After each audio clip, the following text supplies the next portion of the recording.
Hello, everyone, and welcome back to another episode of the Resurrected A Winner Is You podcast. You, Prince of Persia heads? Is that what do you call a Prince of Persia head? A Prince of Persia. I feel I'm wanting to do Prince of Persia Persians. All the Persians. We've got news for you. I've not finished it yet. How far through are you, Alex? Have you finished it yet? Have you got to any part of certainly not. Okay. We have to do the celestial shit. No, not yet. Okay. So have you gone into the Is pit? that not a different game, Celeste? Equally difficult, yes. Equally difficult, but yes, a different game. Yeah, have you done the bit where you got to go into the sand pit under the? You've got to break the seal to get into the sand thing. No, not done that either. You've not done a lot. Okay, no, I've got a long way to go. It's been a busy old. It's fucking long. I did the old. I was right. I keep setting up, thinking right. I'm going to get at least my lunch break to play Prince of Persia, and then sat down today. I took the dogs out early so that I could spend the whole at least an hour playing. Got back and then I had like 3 missed calls from my boss. I was like, oh fuck, they've caught me doing a runner when I wasn't meant to be away from my desk. So then I had to sit there. I tried to call her back to see what she was up to. Or what she wanted, and she was in a meeting, so I was like, well, I can't very well just go AWOL again, so I had to pretend that I was like, oh, it's going to rain, so I took the dogs out early and now I'm back at my desk, so I just sort of had to sit there and do work for a change instead of playing video games like I planned. Like I undermined myself. It's a good job your boss doesn't listen to this podcast. Well, you never know. Maybe he works really hard all the time. Yeah, all the time, non-stop. Working since I can vouch for that because he has not touched any of the magic that Prince of Persia has in it yet. So all of that is still to be discovered by you, which is fun. It becomes very much excited because I'm level of awesome. Excited that I've not touched the magic yet, because from what I've done, I've very much enjoying the boss fights that I've done.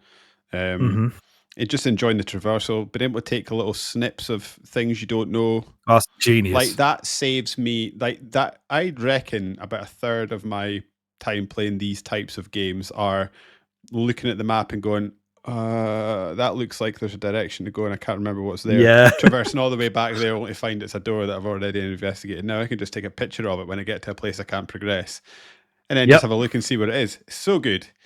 But that's so clever. You can also buy hints as well. So good.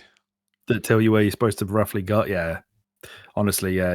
You're going to be wowed by it many times over in the near future. As a little hyperbolic statement and peek behind, like little ball tickler for next podcast. Is it got a chance to make your top 5 Metroidvanias? If you want some hyperbole, I would suggest I think it might be better than Bloodstained at this point. Ooh. But I'll come back on that one. Yeah, you'll reserve judgment. So we don't have a Prince of Persia podcast for you. Prince of Persia podcast. I need to stop saying that. Prince of Persia podcast for Prince you. of Persia picked a peck of pickled Persia. picked a peck of pickled podcasts. Oh, nice. So this week we've got something special for you. Alex and I are quite partial to doing a little top 10, so we've got another one for you. This one's Alex's idea. Alex, rather than me butcher it, let me just say that I'm 1,989 miles across from you, and you can tell us about this week's podcast. I bloody well will. I assume that was the year that the Mega Drive launched. It was, yes. Good one.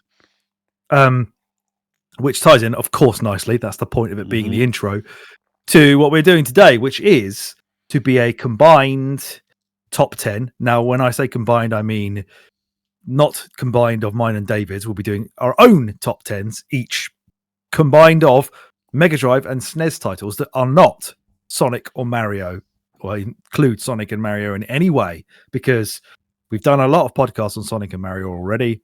And who wants to do a top 10 with all of those games in it? Because they'll just be the number one. Like Mario World will be number one. So, yeah, exactly. I am probably more excited to hear about your top 10 in this than I am about my own. One, because I know what my top 10 is, but even putting that to the side, I've played games since I was like, I don't know, my first memory of a game, I reckon I was about 3 years old playing the Sega Master System. But certainly during like the SNES Mega Drive era, I played a lot of games, but I was a kid with no money. Yeah. Did not know what I was doing, and I think your chops for this era of video games are far better than mine. So I think your list is going to be a much more like if like what does David want to play. I think I'd be more interested in your list than what my list is. My list is basically the games that give me a little tickle of nostalgia from when I was a kid and had a great time. I'm not even sure if some of the games on my list are even any. Certainly number 10 on my list I wouldn't want to play now because I've played similar games recently and they're no good. Okay, well that well I'm glad to be of service. Working on Sega Mania before you got joined in with that definitely helped bump my enjoyment of Mega Drive up. But before I talk about that, let's do like a little intro for each of us. Starting with you, what's your first, what was your first sort of introduction to both of these consoles? Did you own them as a kid? So I owned a Super Nintendo as a kid. I never owned a Mega Drive. I think so. My console ownage that era. My dad. I've got memories of my dad going. I have no idea what shop it is because the shop in my memory does not exist. It was in Aberdeen, and where the shop is in my memory, there is no shop, and the size of the shop is more like a tuck shop. So there's something not right in my memory. But anyway, a tuck shop for SNESes. So, yeah, just a little old deer popping out of a little shutter in the wall. Here you go, dear. Here's your SNES. Yeah. He bought a Sega Master System, and then I just quickly took over it, and I think I played it infinitely more than he ever did. So nice. Yeah, that. And then you've played Master System far more than I have in my life. Oh, have I? Yeah, okay. Mm. Yeah, so then I owned a Super Nintendo. Absolutely adored it. Mm-hmm. Big library of games back then when you were a kid. You know, you said earlier you played a lot of games. Did you play a lot of games, or did you play games a lot? So I played probably games a lot. My chief memory of like my favorite. You can't buy loads of games for yourself when you're 5 or 6. Your parents ain't going to buy loads. Most of it would come from my cousin. We would spend every summer with my cousin. He would come up to us most of the time, but sometimes we would go down to him for the entire summer. And me and him would just spend we would both take our SNES libraries and we would just spend days on end playing each other's SNES games. I played a lot of Game Boy games on the SNES actually, because he had one of those Game Boy adapters. One which Super Game Boy. Yeah, I think I've subsequently acquired one of those. But then nice. Yeah, so we played a lot of games. That's how we've covered a Mario game for this podcast that I'm forgetting what it's called. What one's that? What Game Boy game's that? We haven't covered that one, but yeah, Mario Land 2. Have we not? Oh, well, Mario Land. We did. I played a lot of that. In color. Yeah. And then the Sega Mega Drive, I also played a lot of, but this was where Tony comes in, and he had a Sega Mega Drive growing up, and we played a lot of games on that. And this is it's funny thinking back about the Sega Mega Drive, and I think I've said this on previous iterations of this podcast, in that obviously there's the controller, which everybody remembers. Until I was an adult, I never used that controller on a Mega Drive. Tony had a joystick that would sit on the table, and it's just like, it must have been a fight stick, and we played everything on that. It was just like this tall stick. I'll need to Google it and find it and put it up in the YouTube version of this podcast and send you a picture of it later. Yes, please. And that's the one where he would, when he got annoyed, it would have little teeth marks on the top because he would get annoyed and gnaw on it. Yeah. Yeah. And it's not in any of my lists, so I can chuck in a little mention of it. We played a hell of a lot of that Michael Jackson game. Nice. That Michael Jackson game's actually okay. Yeah, it's all right. I thought it was okay. Yeah. But again, I've not played it since then, so it's one of these ones I don't know if it's actually all right or if my memory of it has just made it okay. It seems like he didn't allow his license to be added to a video game unless it was contractually mandated that in the game he interacts with children. He did. He went around. So he saves them in that one. Yeah, we must add. Them. And probably licked out their arseholes a bit later. Just put them behind a door if I remember right. So who knows? Yeah, it's just off to the wolves, you guys. His monkey was also. You're safer without me. I've got memories of his monkey being in there. What is it? A movie tie-in that game, right? Okay, so he had a that movie. Fucking weird film. Did he just go around I don't even understand what it is. Did he just beat people Doesn't up? he turn into a big robot at the end? And Does he? he's Amazing. like Megatron or something. Yeah. Well, there we go, Alex. March Movie Madness next year. Okay. It would certainly make for an interesting podcast. Yes. There's no denying that. Alex, you tell me. I'm going to... You having a beer has made me want to have a wee drink. So while you're telling... Oh, yeah. I'm having a Capri Crush by Vault City, which is was described to me by a work friend called Jake as the nicest sour.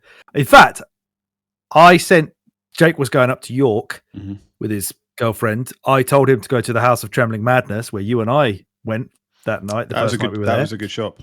Good shop. Where I bought that fucking stupid Aunt Bessie's Apple Crumble IPA, which was dreadful, and you bought the weird... What was your one? I bought like a peanut butter stout that cost me like £8, and I got like 2 swigs in. I was like, I can't even force myself through this for the sake of having spent so much money on a beer. There was also that other one that it was... I don't think it was Refreshers, but it was something like that. It was like some kind of sweet brand. That was beer that you got. That was an odd beer because it was absolutely disgusting, but the aftertaste was okay. I've never had. Yeah, that was an odd one. Like if I could just sort of inject the aftertaste into my mouth, it would have been fine. But you had to go through the rigmarole of tasting and swallowing. Which was a problem. Go through the mandatory consumption before you got any of the pleasure. Yeah. So you have to get a beer while I talk about my first and get a Okay. I was going to say I'll be if you want to wait and have my live reactions, feel free. But if you want to talk, I will be able to hear you the whole time. So. Oh, lovely. I'll carry on talking. I'll start. Well, I believe I've been mostly experiencing video games through kind of like David, friends, or relatives. We had a family friend who had a NES when I was growing up, and I was really jealous of him. So I was into Mario before I ever owned anything, and I really wanted to play Mario just all the time. But the first console I was actually bought, which I believe I must have told on this podcast many times before, was given to me in an ultimatum by my dad, my very frugal dad, who went to Cash Converters to try and buy me a games console, and came back with a choice for me of something like you can have a SNES with Mario World, which is what I desperately wanted, but it was almost like he was shaking his head like Lionel Hutz at the same time. You can have the SNES, no, or you can have this Sega Multi-Mega, which is a Mega Drive plus a Mega CD, and it comes with all these different games. And he basically forced me to have that one, which, you know, I still own that Multi-Mega, and it's worth shitloads of money, so he wins out. So my first interaction was with the Mega Drive was being bought the Multi-Mega, and I can't remember exactly what I got with it, but I think it was... I remember I had a FIFA game on the Mega CD. I had Mortal Kombat 2, I think. I had NBA Jam. I had no Sonic games, weirdly, at that point.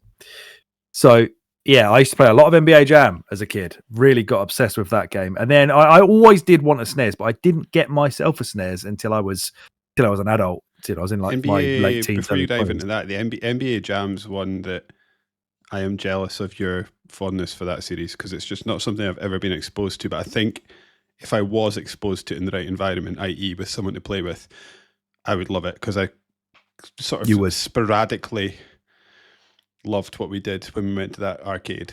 Sort of you had as good a time as you could do without really understanding how the weird... Yeah, flipped between going, I get this, I see there's something in this, to I'm fucking annoyed.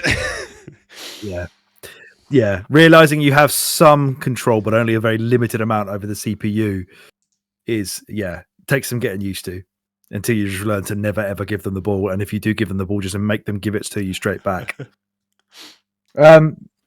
But yeah, I was desperate for a SNES for ages. Lots of my friends had it, so I was playing it a lot with them. But when I finally did buy one, it's just a wonderful machine. I think I must have got Mario All-Stars World at some point quite soon after that. And I think the one that I bought didn't actually come with any cables, because I think I actually got my SNES from my friend Chris, who said, I've got my sister's old SNES. Like, I just found it in the loft. You can have it if you want. There's no cables for it. And then I realized that the plug adapter was the same one as the NES, which I already owned, so that worked with it. And then it had the same SCART connector as the N64. So fucking happy days. Got a free SNES. Yes. Not even yellow or anything. Was well happy with that. Oh, that's brilliant. So we have discussed our ratio of SNES to Mega Drive games. I guess we don't want to spoil it too much, but are we both still in agreement that there are more SNES games in each of our lists than Mega Drive? Yeah, we are. Mine's a 6-4. Or should I have not said that? Cut that. Because that's a spoiler. No, that's the minimum it could be, I guess, isn't it? Especially when you get otherwise it's going to be 5-5. Well, yeah, especially when you get to a certain part of my list, you're like, well, no more of those games are coming back. Do you have any multi-format games? I have one that is on both formats, kind of. I believe I may have 3 multi-format games, and I've just I've either picked what I think is the best version, or the version that I played. Mm-hmm. Like if I knew there was a difference, I picked the one that I knew there was a difference, and in lieu of that, I picked the version on the console I played. Are there any games you're keenly aware of existing that you wish you had played in order to have in this list, or you think may have had a chance to sneak into this list if you'd played them but you haven't? Yes, Earthbound, 100% Earthbound. I think okay. If I again, it's probably a game that is old, so it may have a bit of a sort of on ramp in terms of figuring out, sort of getting your head around the way it plays. However, how I felt when I played it. Yeah. However, I think I've now played enough old games in quotation marks because of this podcast that I might stand a chance. It's a game that I have eternally wanted to play and just never made it. Never found the time. What about you? Okay, that's interesting. Probably Final Fantasy VI. Okay, that's an interesting one. Because we put out a tweet today, and sort of asked a lot of people out there on our followers list to tell us their favorite games for SNES or Mega Drive. And that was mentioned by somebody. It was mentioned by Farms.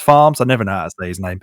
Fams21, who said Final Fantasy VI is still his favorite Final Fantasy to this day. Is that right? Okay, you're going to have to. Is that Final Fantasy? Because low Final Fantasy games, right? What is it?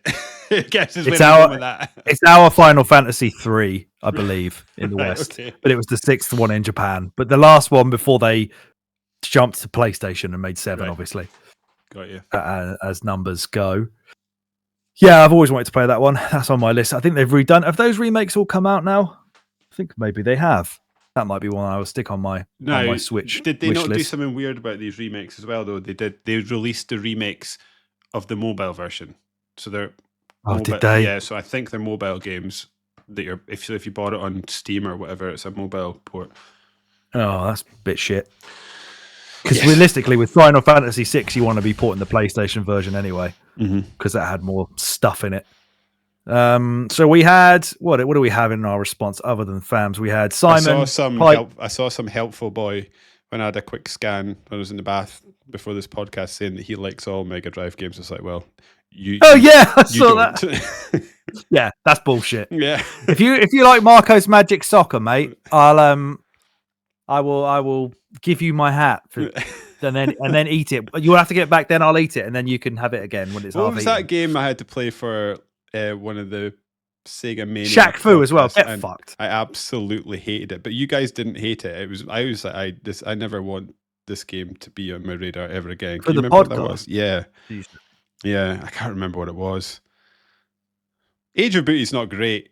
It's all. I mean, it handles okay, but I'm not. I don't know. Age of Booty is Age of Booty. What's that one? What's the one that I did where you're sealed? I covered that for Sega Mania. I thought it was something of Booty. Can't even remember the bloody game name. Well done, David. Really showing off your Sega chops. I know the exact one you mean. I remember watching you play it. The one that I was hating though is it's like a Looney Tunes or a Tasmanian Devil one. I just can't remember which. I fucking hate Tasmanian Devil on Mega Drive. I played Tasmanian Devil on the SNES. I used to have that, and that was just sort of running along a straight road.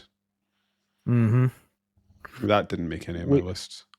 We when we were doing the Sega Mania podcast, when we were ranking every single Mega Drive game, the bottom 5 we had were Steel Talons, Shadow of the Beast, Bart versus the Space Mutants, Tailspin, and LHX Attack Chopper. Oh, just above that, Bubsy. Fucking horseshit. So if that kid likes all of those games, I think I was on the podcast that did Attack Chopper because I remember playing a helicopter game. Good Lord.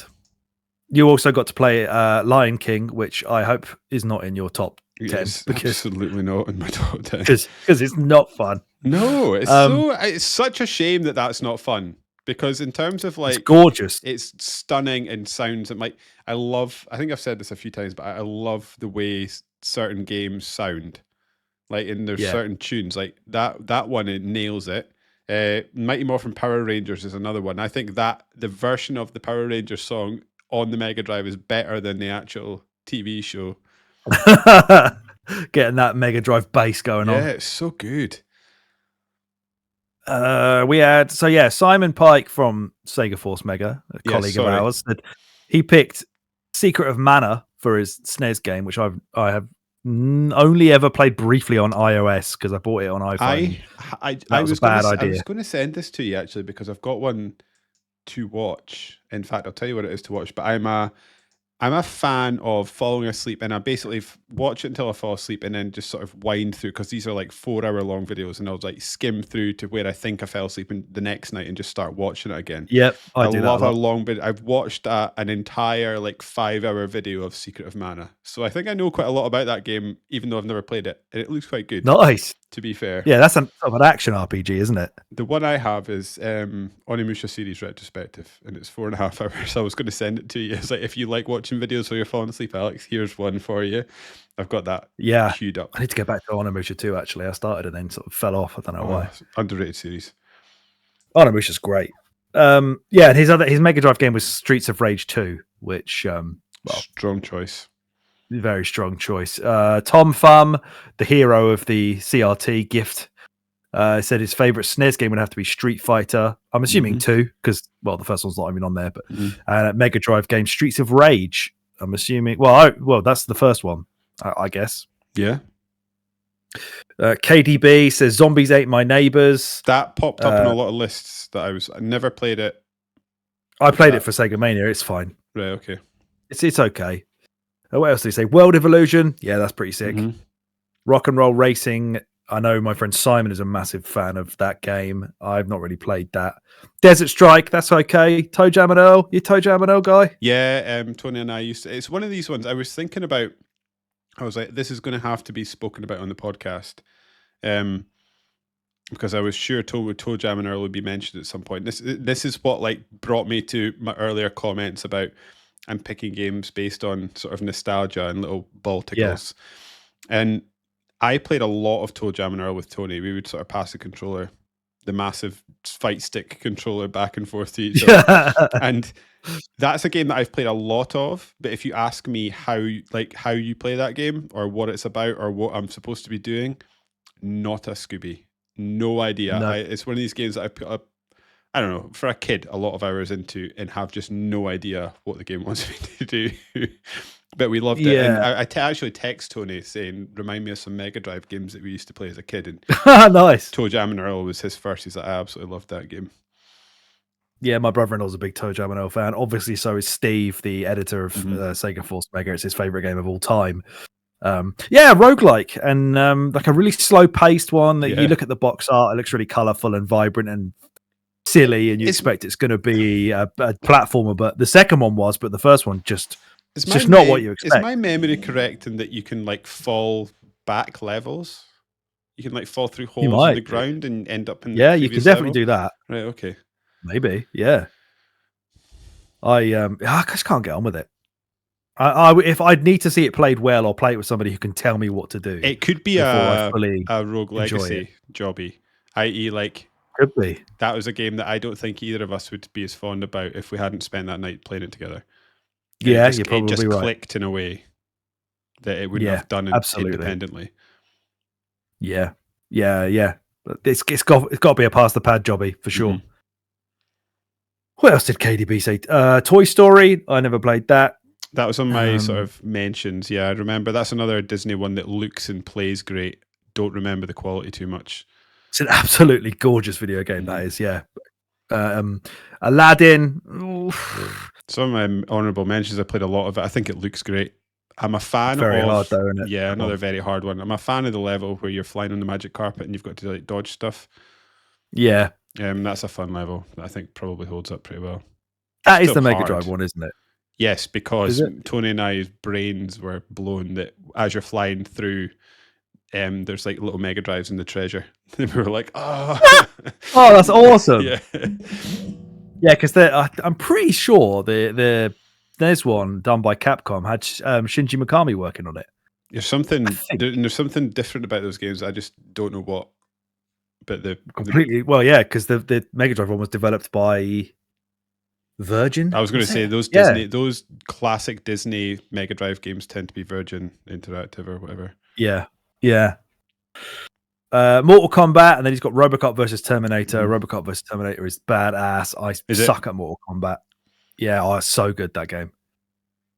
But Mortal Kombat, I can't. I always did like Mortal Kombat as a kid and was wanting to be good at it, and just never ever actually was. Again, like to sort of go over old ground that's been covered and recovered, other than like the cool looking, I don't know, like Guilty Gear, like the ones that like are very anime looking. Again, like having been interested in fighting games from afar, if I wasn't going to go and do one of those, Mortal Kombat's probably the one for me that I would start with. I just find them so difficult, and especially like or Marvel versus Capcom. They're stunningly nice looking. Yeah, they are great. Yeah. And then we had Steve from Sega Force Mega. He said a lot of ones that have already been said. What's he said that hasn't been said? Earthworm Jim. Good shout. That's another one I played a lot of. Yeah, Dynamite Heady. If I remember right. Earthworm Jim doesn't fuck about. It's again quite not. I don't want to say pedestrian as if it's like a criticism, but it's sort of a slower moving platform game for the most part, where the levels are quite sprawling, but there are some wacky ones in there as well, crazy mini games. But yeah, I don't think I've ever completed either of them for Gym games. I find them too difficult towards the end. Dynamite Heady, I've never played that. I know Simon from Sega Force Mega is also massively into that game's treasure. Yeah, that's one of the games that may have troubled my top 10 if I'd played it. As well. Micro Machines 2 he's mentioned, which is great. Micro Machines games are awesome. Megalomania, I was too young to want to play a game like that, I think, around that time. Flashback, Bonanza Bros, Virtua Racing. I don't like Virtua Racing on the Mega Drive. It's far better on later iterations. Yeah, I wouldn't have even known there was a Virtua Racing on the Mega Drive, I don't think. It doesn't perform or look nice at all. The Saturn one, I think it's on Saturn. I'm pretty sure that's far better. And the actual arcade game of Virtua Racing is badass. Flashback is another one I was probably too stupid at. I remember I had that on the Amiga, but couldn't get my head around it. Oh, I don't even know what that is. I don't think. I think they brought that out again recently in the last few years. Cool box art. Yeah, very cool. Very cool art style overall. Flashback. I know Tim from Sega Mania was big into that.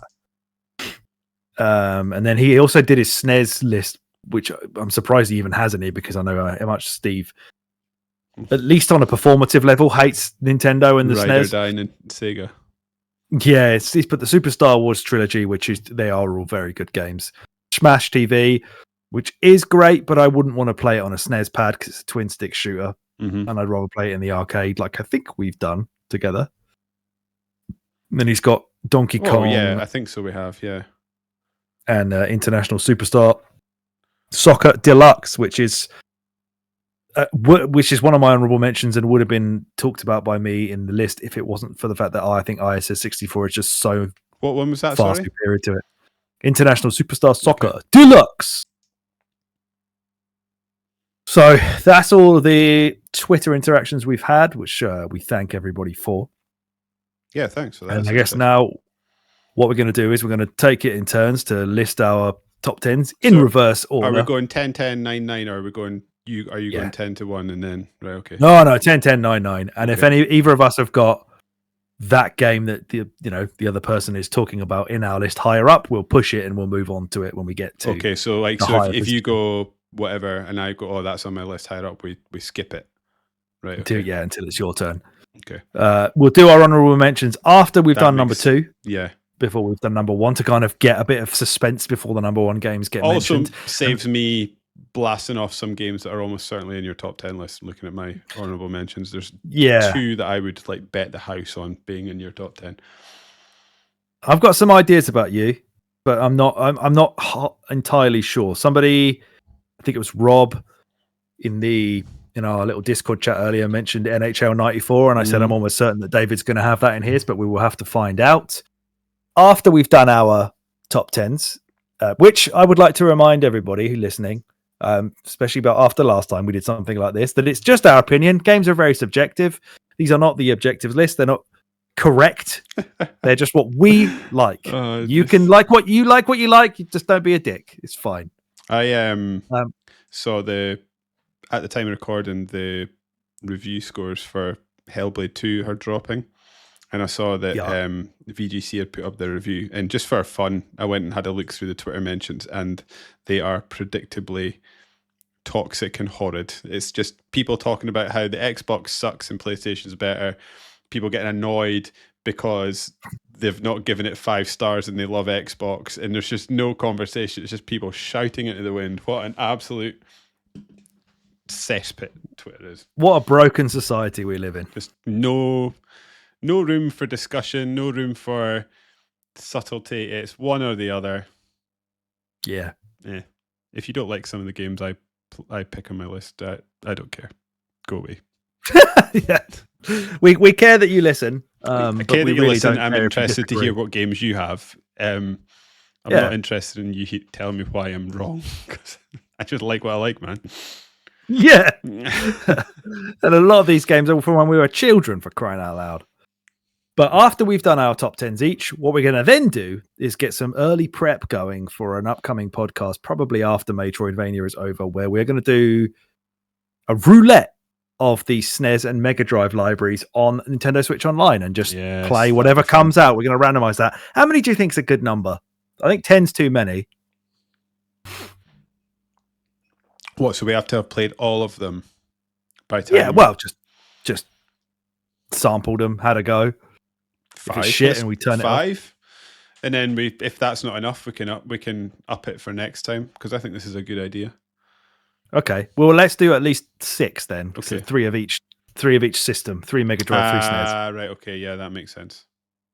And then what we're going to do, so we're going to randomly draw them at the end of this episode, and then we will come back to you in a couple of episodes. I like that idea. Tell you what we think. Yeah, because then we can do a 3 versus 3 as well. See who ranks higher.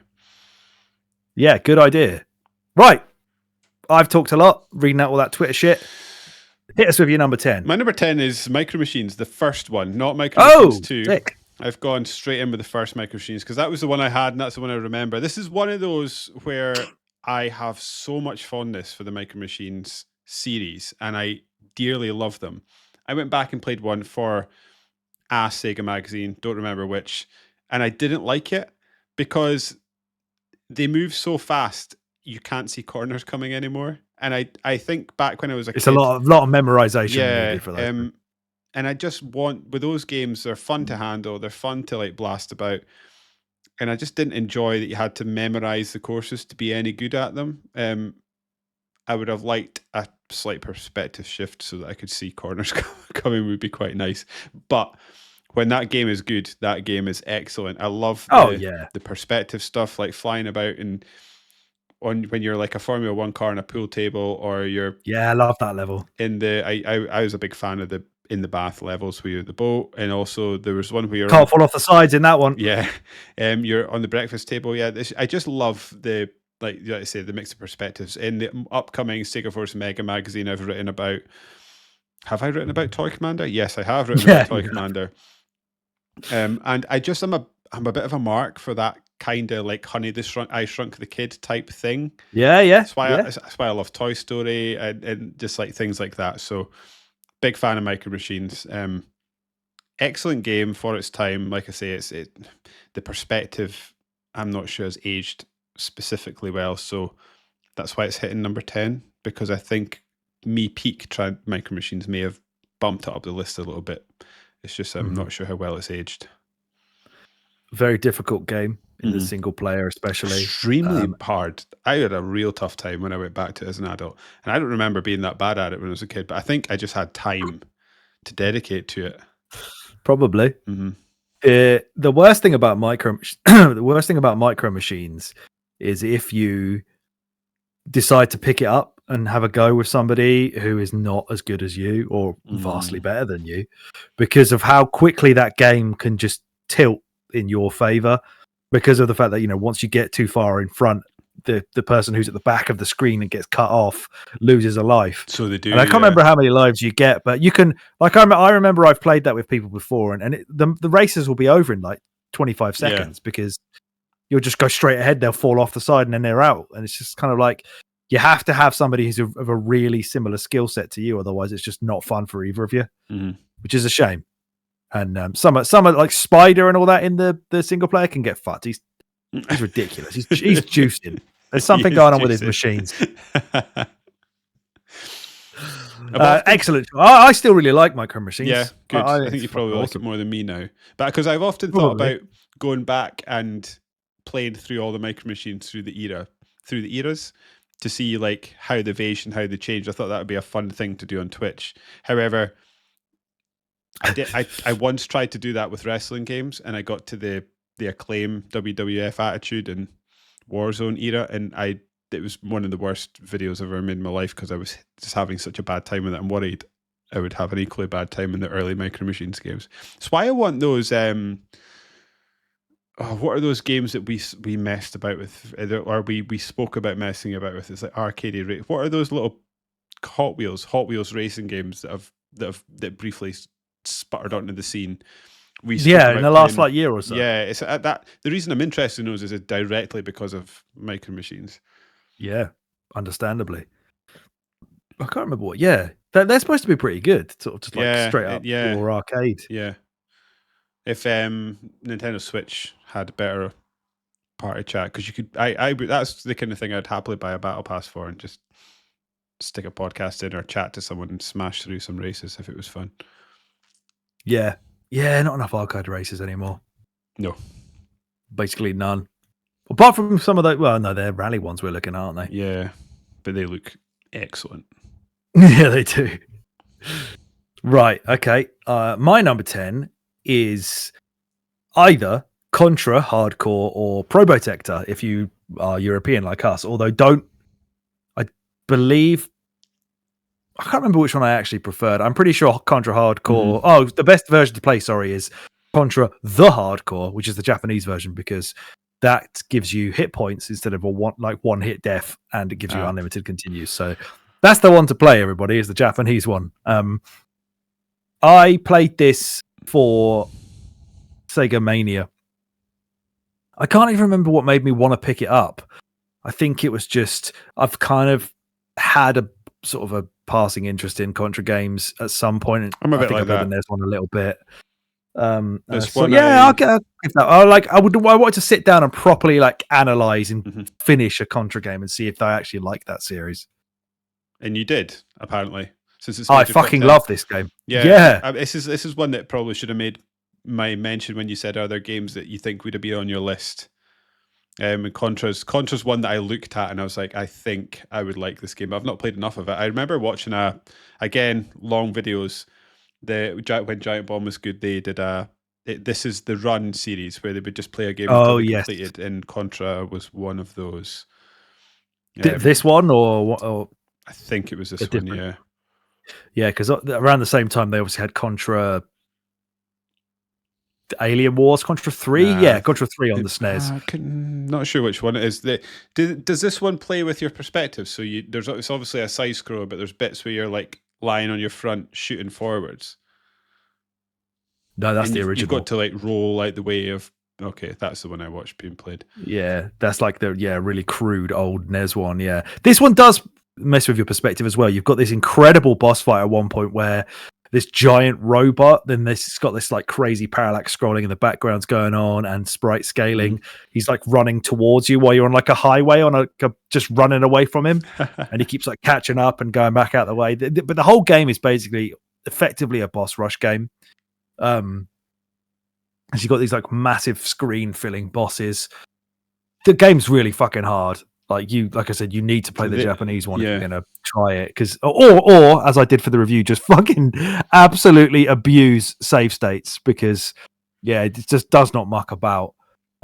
You've got 4 different characters that you can play as well. In the Probotector, the one that we got forced to have in this country, all the characters are replaced by robots because Germany, I believe at the time, didn't like any human violence in their games at all. And because our games were manufactured in Germany, we were then given the rubbish version. Yeah, we were under the ruling of their censorship laws. So we had to have a completely different named game with robot characters instead of all the humans that you get in Contra Hardcore. But this game is just like fucking balls out heavy metal shooting awesomeness. Like it's just like the start of the game, the very first bit of the game. There's a bunch of like robot dickheads crashing, like cutting about in a cityscape, and then you just crash into loads of them in a van and just fly out the front windscreen and just fucking start shooting. It's so good. Honestly, some of the boss designs in this, and like they're just like ludicrous. There's one where you're fighting like a constellation of like a celestial bull, and it's like a constellation flying around the screen. There's one where you're like on a train and there's a giant robot like at the end of the train levels, kind of running after you. I've been speaking about this for years, Alex. Best train levels in video games that may have to make the list. Well, that's got to be one of them. You're like hanging off a helicopter. Oh, mate, this game is just pure adrenaline from start to finish. It just never ever lets up. It's utterly relentless, but I love it. This, as a spoiler alert for some listeners, I'm going to upset some of them at this point. Definitely Simon's going to be upset that this is beaten out Gunstar Heroes for me. I think Gunstar Heroes is an incredibly good game. I just get more of a feel, like I say, more of a rush of adrenaline by playing Contra that I don't get as much when playing Gunstar Heroes, even though it is an excellent game. It was a toss-up between those two almost. But Contra wins out for me. That's my number 10. Strong start if that's all the way down at 10. Yeah. Just because it's really, really hard. Like that can be off-putting. It's quite for some people, and I did have to cheat a lot to get through it. Yeah, it's quite common for that era games, because I guess that they were still they had a lot of their roots in the arcades, didn't they? So of course, a lot of games of that era are quite brutally punishing. They are, but this, as a slight spoiler alert, this is that game being that low but being that good is an indicator of just how fucking amazing Konami were in this era, especially on Mega Drive. They hit some pure home runs on that console. There's more to come. More to come. What's your number 9, buddy? My number 9 is probably quite unexpected. I have popped for the Super Nintendo's Killer Instinct. Oh, okay. Can't play that game for shit. I suck at Killer Instinct. That is, along with a couple of other games, the era I remember playing games, like spending summers with my next door neighbour's grandson playing video games and looking at SNES games thinking, I don't think graphics can get any better than this. It's so fun to think about us feeling that way. Yeah, I just love, like, it's like I've had brief dabblings as a kid with playing a lot of fighting games. For someone that, I mean, there's a couple of fighting games on my top 10 list. So for someone that says they don't really play fighting games, this was the era that I did as a kid. And I love the sort of static backgrounds of this game. I loved the vibe it was going for. I thought the character designs were amazing. And it was the first fighting game that I can remember playing in which some of the characters had weapons. So like there was the I mean, I'm sure that's not the case, but this was the first time I encountered it as a kid, where there's that skeleton dude that's got a sword and a shield, and I just loved how sort of different it felt, and I thought I was playing a game that was for adults when I probably wasn't. I felt like I was getting sort of away with something. I just love the game, the way this game looks, even to this day. I think it's very pretty. I don't really have much to say about it, because like when it boils down to it, Killer Instinct is quite a basic jump and punch fighter. There's not much to it. Like, it's not like a Street Fighter where there's sort of complicated move patterns. I mean, there may be, but yeah, that's my one. Did you ever play Killer Instinct? You must have done if you said you can't play it for shit. I played Killer Instinct Gold on the N64. My sort of step cousin on my mum's side, I went over to, I remember like weird tangential story for this where my mum's brother met somebody in his like quite not later years, but he met somebody at the point where this woman was old enough to have like a fully grown son. So I remember going to meet them for the first time. We went over there like after they come back from their honeymoon, and it was one of the most bizarre trips I've ever had in my life, where we had to spend hours watching my uncle and his wife's like fucking home movies of their honeymoon in Africa. Of like just like they basically filmed an entire safari trip. And I remember I had my Game Boy and was just like listening to, I had the headphones in, like, fucking hell, man. Just, can we talk about something else? But I met their son as well, called Trevor, and he, like, he was obviously a bit older than me. He was probably in his late teens, early 20s, but he had like a full set of DJ decks in his bedroom. And he like showed me how to like mix tracks and like skip records and shit. And he was fucking shit hot at Killer Instinct Gold, like unbelievably insane at that game. And that's probably the only time I've ever played it. And he just completely annihilated, like no mercy, annihilated me at it. And I thought, what is this trip? I'm just looking at boring videos of no elephants because they didn't bother to come over to you. So you're just looking at dirt tracks in Africa. And then this guy's like showing me how to be a DJ, kicking my ass at Killer Instinct. What a weird weekend. That is a weird weekend. I was just trying to see actually if this was developed by Rare after Donkey Kong Country, which is why the character models seem to have that sort of. Came out in '94. So when did Donkey Kong Country come out? Yeah, in the arcade it was late '94.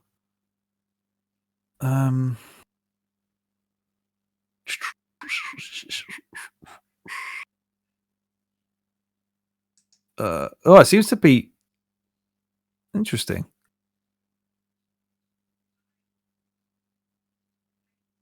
Yeah, I'm not. It seems to be talking about a lot of stuff to do with like the N64 hardware, Ultra 64 stuff it was developed on.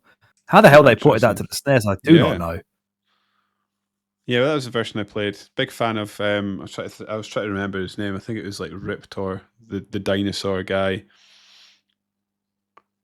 Saber Wolf. Yeah, who had a ponytail. You have 2 life bars as well. I'm pretty sure. If I remember rightly, it's all about it's crazy big on like combos.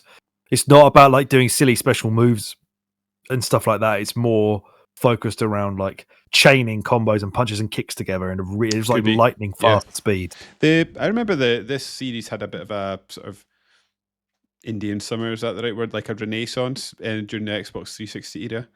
When and on Xbox One they brought that free to play one, didn't they? It was supposed to be like episodic. People thought it was really quite good, but it's obviously not lived any, not stayed with us. It was made by the same people that did the PC port for Batman Arkham Knight. So there you go. Well, there we go. Did not expect Killer Instinct in here at all. I'm thoroughly shocked by that. Right, my number 9 is Shining Force 2. Okay, you're which is another game about this game. Yeah, that's another game that I played for Sega Mania.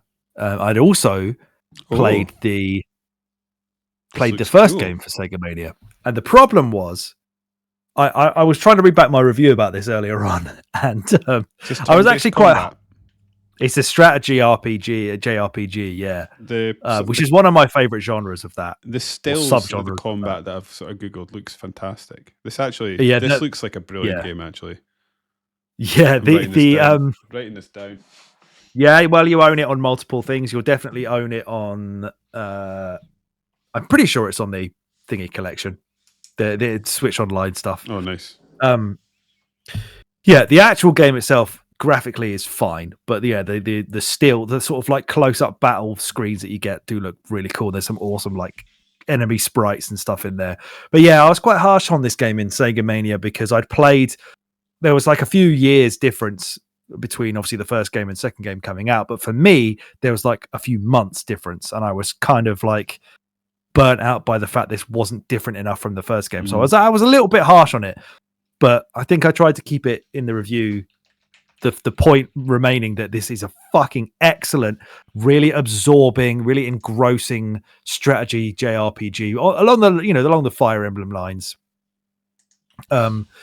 For listeners, you can currently 89p on Steam. Well, hey, very nice. You can stick it on your old Steamy deck. That's what I'm checking to see if it's it'll work on the Steam Deck. I'm sure it will. I remember I was playing this for the review on a holiday that I went with my family on my Switch I think I had the Mega Drive collection or whatever it is on there. And it does feel really weird to be getting like super deep into a 16-bit era RPG, but I really do like strategy RPGs of that kind, like I say, like the Fire Emblem style. And this is an absolute banger in that subgenre. Because of like XCOM and stuff. I'm actually a late convert because of XCOM. And another game that I've got on my list actually. I'm a real convert. Probably partly because of you, actually. If like a XCOM plus your influence on these types of games, I'm totally with you. I think these games, if done right, are truly excellent in this era. There's a few strong ones that I need to get to at some point in my life. This being one of them. Yeah, it doesn't. It's very simple to understand. You're moving around a grid. You've got familiar types, class types, archers and mages and swordsmen and stuff like that. But you've got all these other wacky other characters that are like stuck in there as well. Like you've got a little mini dragon dude who, when you finally level him up to like level 20 or whatever, you can transform him into a hulking great dragon. You've got like a phoenix that always recovers properly at the end of each battle. I think you can have permadeath in this game, but I would never play with that. You can genuinely I think you can recruit like up to like 20 or 30 people to your shining force. Some of them you have to leave like to the side, but you can bring quite a big party into each battle, and you do get really attached to them. And any sort of strategy or JRPG worth its salt has to have like party members or classes or whatever that you get yourself attached to as you go along to keep you wanting to, be invested in whether they die and how they progress and level up and their gear and shit. This has it in spades. Some really cool classes like flying Pegasus warriors and sorcerers and stuff. And it is quite a lot better than the original. Like, you don't need to play the original. The stories are not related in any way. They're quite detached. This is a far better and far more like deep story than the first game. The first game also has like a chapter system. This one ditched that and had more of like a sort of an open world style to it, where, well, not an open world, but like a proper map, like Chrono Trigger or something. It has a world map you can walk around before you get into the battles, and sometimes battles will happen on that world map as well. Just one of the best RPGs of the era for me. Again, haven't played any Final Fantasy games from the SNES ever, so there's none of them coming up. So some people who are into those games will be probably disappointed. But as far as am concerned, like, this is one of the best JRPGs of the 16-bit era, and one of my favorites of all time. You'd really like it. I want to keep this to the end because I don't want to derail your genuinely interesting chat. What's your experience of Dragon Quest games? Because that's another set of games that I have been staring at for the last couple of weeks, thinking I need to dabble in Dragon Quest. I was a big fan of Dragon Quest Builders randomly. Oh, yeah, you were, weren't you? I should probably. There's a book I've got saved in my cart on Amazon. It's like The Art of Dragon Quest, and it's like, I need to get to these games, especially because that slime is so iconic. Mm-hmm. I tried the one on Switch, or the most recent one that they brought out. I can't remember what number that was. 9, maybe 10. I can't remember now. It's been a good 7 years since they brought out a proper Dragon Quest game as well. Is it? Yeah. Jesus Christ! I mean, the games are very straightforward in how they play. They are like they basically invented, not what I've invented, but they sort of pioneered how a JRPG turn-based battle system works. There's not a lot of quirks with it. You won't get like your sort of Final Fantasy style where most of the turn-based games in that series will have some kind of different quirk, especially once it got to the PlayStation era. The battle systems were always kind of like iterated upon or slightly tweaked. These are all just straight up like, you take it in turns, you've got attacks and magic and healing, and that's basically it. I think I've got one of them on the DS, and I'm pretty sure it's cart only because those games are really expensive. But I've never really invested a lot of time in it. The most recent one I played for a little bit, but it just felt a bit too basic, and the story was odd. I wonder if it would be basic for me. It'd be interesting to see, because I am notoriously struggle with JRPGs. I wonder if like a simpler one is either it's going to go one way or the other. I mean, it's either going to help me, or I'm just going to get instantly bored by. Who knows? Yeah. Who knows? Yeah. But that's where Earthbound's probably going to come in again, I think. But good choice. Good choice. That's made an external list of games I need to take a look at. Nice. It's long though. It's not fucking about for a Mega Drive game. So what's that? That's me. I've done my 10 and my 9. That's 2 Mega Drive games for me, and you've got Mega Drive SNES, Micro Machines, then Killer Instinct. Yeah. Right. What's your number 8? Sticking with the SNES, and we're going Street Fighter 2 Turbo for me. It's another way higher on my list. Yeah, okay. So we're coming back to that. My number 8 is Mega Man X, which was a really if there late was going to be a Mega entry. Man game on your list. It barged its way in there right at the end, in place of another spoiler, Super Castlevania 4, that got demoted out into the honorable mentions. But yeah, so the old Mega Man games, I am a celebrated fan of, certainly on this podcast. But I think as time's gone on, I've grown to like really appreciate just the higher level of quality of the Mega Man X games. This was like, the weird thing about this is like this was like their Mega Man step into the sort of next generation of games when it came out at the time for the SNES. Yeah, but 2 months later, like Mega Man 6 came out on the NES. It's fucking wild that they were still doing them that way around. But this has like a lot of improvements in the move set of well, it's not Mega Man anymore. It's X. It's a whole different kind of robot. It all feeds into like a lot darker story that they go for. The whole game has a darker mood and a vibe than all the original Mega Man games that were obviously bright and colorful and had these crazy like speed metal soundtracks. This is a lot more gloomy, like a lot more post-apocalyptic feeling. It is easier than the NES games, which as we get older and our reactions get worse, I don't necessarily think is a bad thing. It still follows the same kind of premise as the original Mega Man game. So you're still fighting. They're not robot masters anymore. There's like renegades or something like that. They're like weird animal robot hybrids. We've all got really stupid names like Chill Penguin and Flame Mammoth and all this. They're all based on animals that have some kind of elemental power. What cool, elemental power does a penguin have? Cold, yeah, that's fair. Okay, this one's Chill Penguin. He's not just laid back on a deck chair. Well, he's not the toughest boss, so he's a bit too laid back if he wants to live. But the cool thing about the bosses in this is that you don't only get their weapons to then use yourself, and some of these weapons that you get off of them are properly overpowered and can just fill the screen with ludicrous bullshit. Like they went fully all in on making this a proper next gen feeling Mega Man game. But you can obviously, again, you can do the bosses in any order, but not only do you get their weapons, like sometimes killing a certain boss before you go to a next boss's stage will actually affect that stage and give you different alternate paths. So if you kill Chill Penguin before you go to Flame Mammoth's lava stage, like Chill Penguin's death will like change the climate and it'll freeze over the Mammoth lava stage, so the lava's not there anymore. Or if you kill this Storm Eagle guy who's on like an airship, his ship then crash lands into Spark Mandrill stage, and which has usually got all this electrical current going around, but that all goes away and you get these like rolling blackouts and stuff. Like really clever level design that all sort of interacts with each other. But the primary improvement, like I said, is the way that X moves around the levels. You've got a slide dash sort of move, but more importantly, he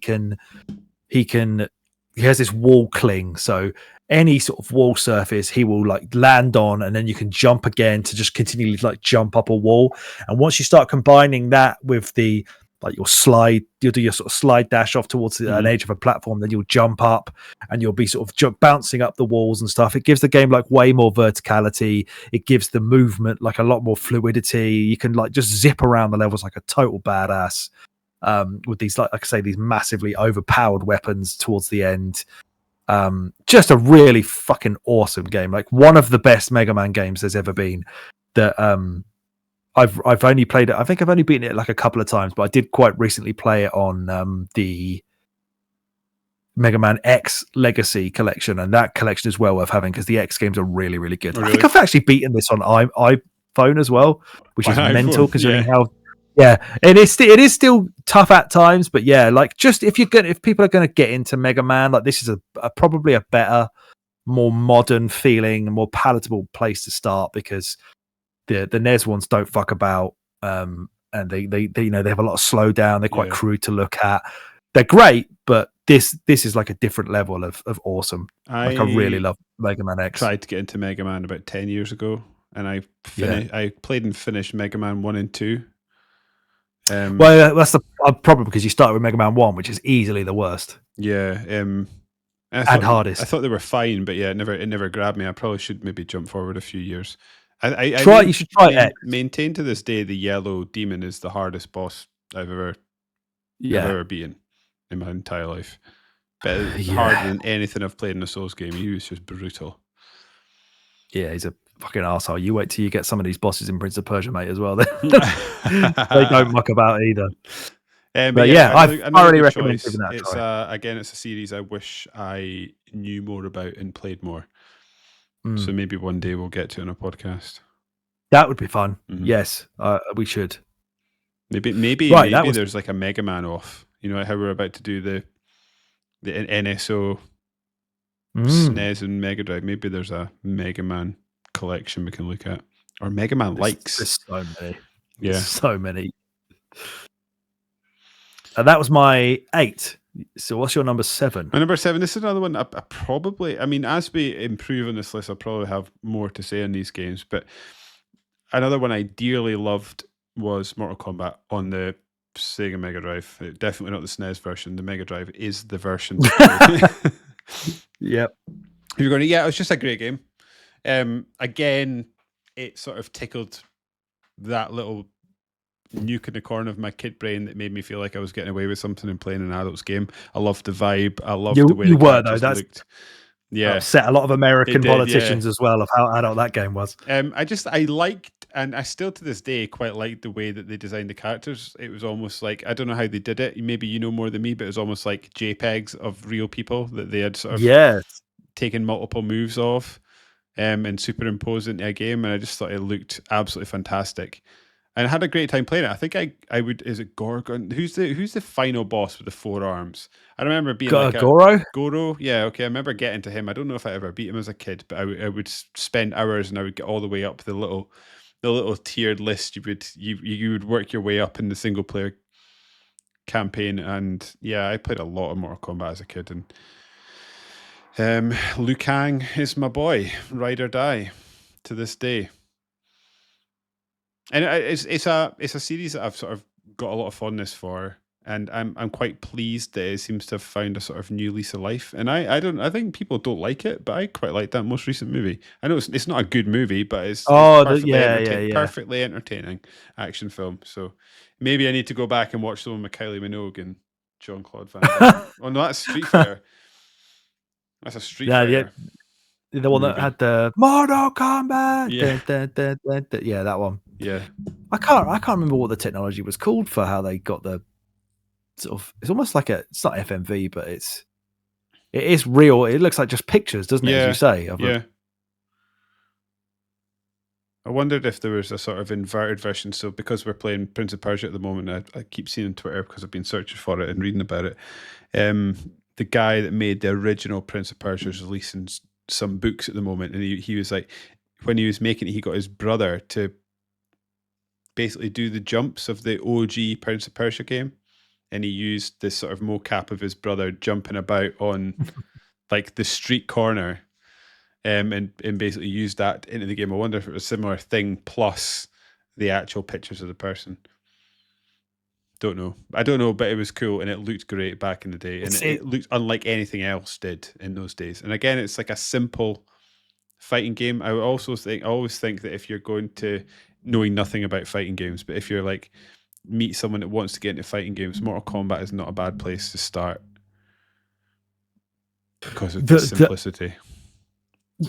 Yeah, you certainly the originals compared to like the current ones, I find them quite convoluted and I'd agree with that. A bit daunting to kind of look at when you go through the tutorial and it just keeps going on and you finish it. It's like, now do you want to try the advanced stuff? It's like, what the fuck? This is advanced. I definitely don't. But yeah, like Mortal Kombat was one of those classic like playground chat games where like trying to tell your mates or like figure out from places to how to do all the different fatalities because you just have to see like I'm desperate to do an uppercut on this prick and send him all the way down into this bottomless pit with spikes at the bottom or whatever. What was the Mortal Kombat where the fatalities, they had babe-alities where you could turn people into babies? That was essentially 2, because that might have been 3. That blew people's minds in my local playground. Yeah, friendship as well. That was quite funny. Yeah, I massively respect Mortal Kombat. I'm just shit at it. Like I try and play it now. I am too, and I feel like I almost feel like a fraud putting these on my list because, like you're talking about the fatalities and stuff. I played a lot of Mortal Kombat, but I had no idea how to do fatalities. No idea. So like I feel like a fraud. One, a fraud having it on my list, but 2, a fraud even sort of talking about it as a cool feature because it's not why I played those games as a kid. It was just I enjoyed.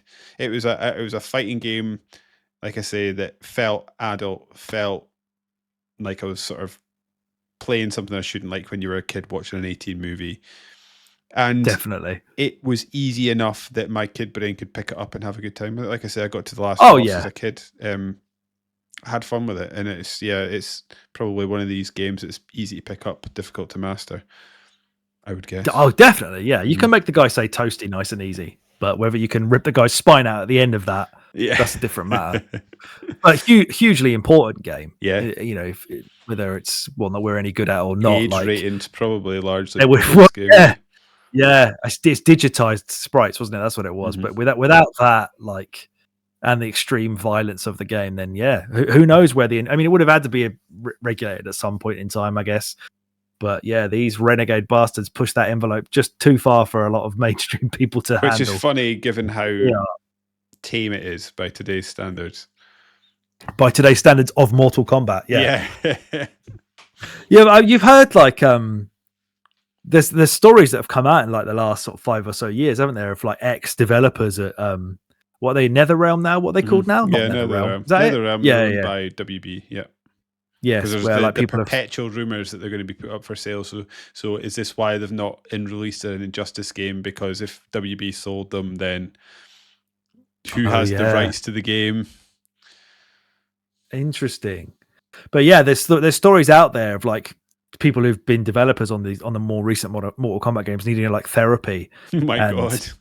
Serious amounts of like antidepressants and stuff because they've spent so long doing a man's testicles exploding in an X-ray vision inside him that they just have to they just can't sleep without seeing it anymore. Like genuinely, they're out there. Like Google them. There's people telling stories like Does this give you a newfound respect for the people that did the horse testicle physics in Red Dead 2? How many hours did they spend staring at horses' nuts? Fucking Dan Houser shouting at them to crunch those horse balls. No, you can't go home to your kids. Make the balls bigger. Design some good horse shit. Oh, yeah. Good choice, though. Good choice. That was your number 7, right? Yes. My number 7 is Rocket Knight Adventures, the second Konami game of my list. Fucking awesome. This is another one I played, Sega Mania. You have been sort of banging the drum of Rocket Knight Adventures for a long time, so I need to add it underneath Shining Force 2 of a game I need to get to. Yeah, you do. Probably above it because it's above it for me. Yeah, just a shame. I think that this came out at a time when Mario and Sonic were just dominating everything, because the box art, you look at the front of the box, it's just got some stupid. I can't even remember what kind of animal he is. An opossum, maybe, I think. Yeah, I don't know. It's And not even looking at him. It's not immediately obvious. yeah, he's got a bit Do of you a know what? twattish smile. Is this a stupid? Am I? Yeah, am I doing this because it's got night in it? But I'm looking at some of these levels, and they do have a slight. Nah, there's cars and stuff. I was going to say there's a bit of Shovel Knight in this, but It's perhaps he not. is obviously in a suit of armor. He is a knight, but it's got a weird sort of quirky steampunk aesthetic to it as well throughout, which is again not obvious from the box art. And I think personally, I feel like this could have just got lost in the shuffle of mascot platformers, There were and a just lot looked during this era, like everything yeah. else. But this is so much better than almost everything else platformer wise that came out in that era. Again, it's pretty fucking tough. Like, easy mode is quite easy and definitely manageable, but once you bump it up to medium, again, I had to use save states like a mofo when I was doing the review for this. But the amount of variety in this game is crazy. You've got like boss fights when you're in like giant mech suits punching, like boxing each other. You've got shoot 'em up sections where they take like the sort of, their chops making things like Gradius, and he uses his rocket pack to just fly through the sky, and it's literally just a shoot 'em up. It's got so many insane boss fights throughout where they all have like these like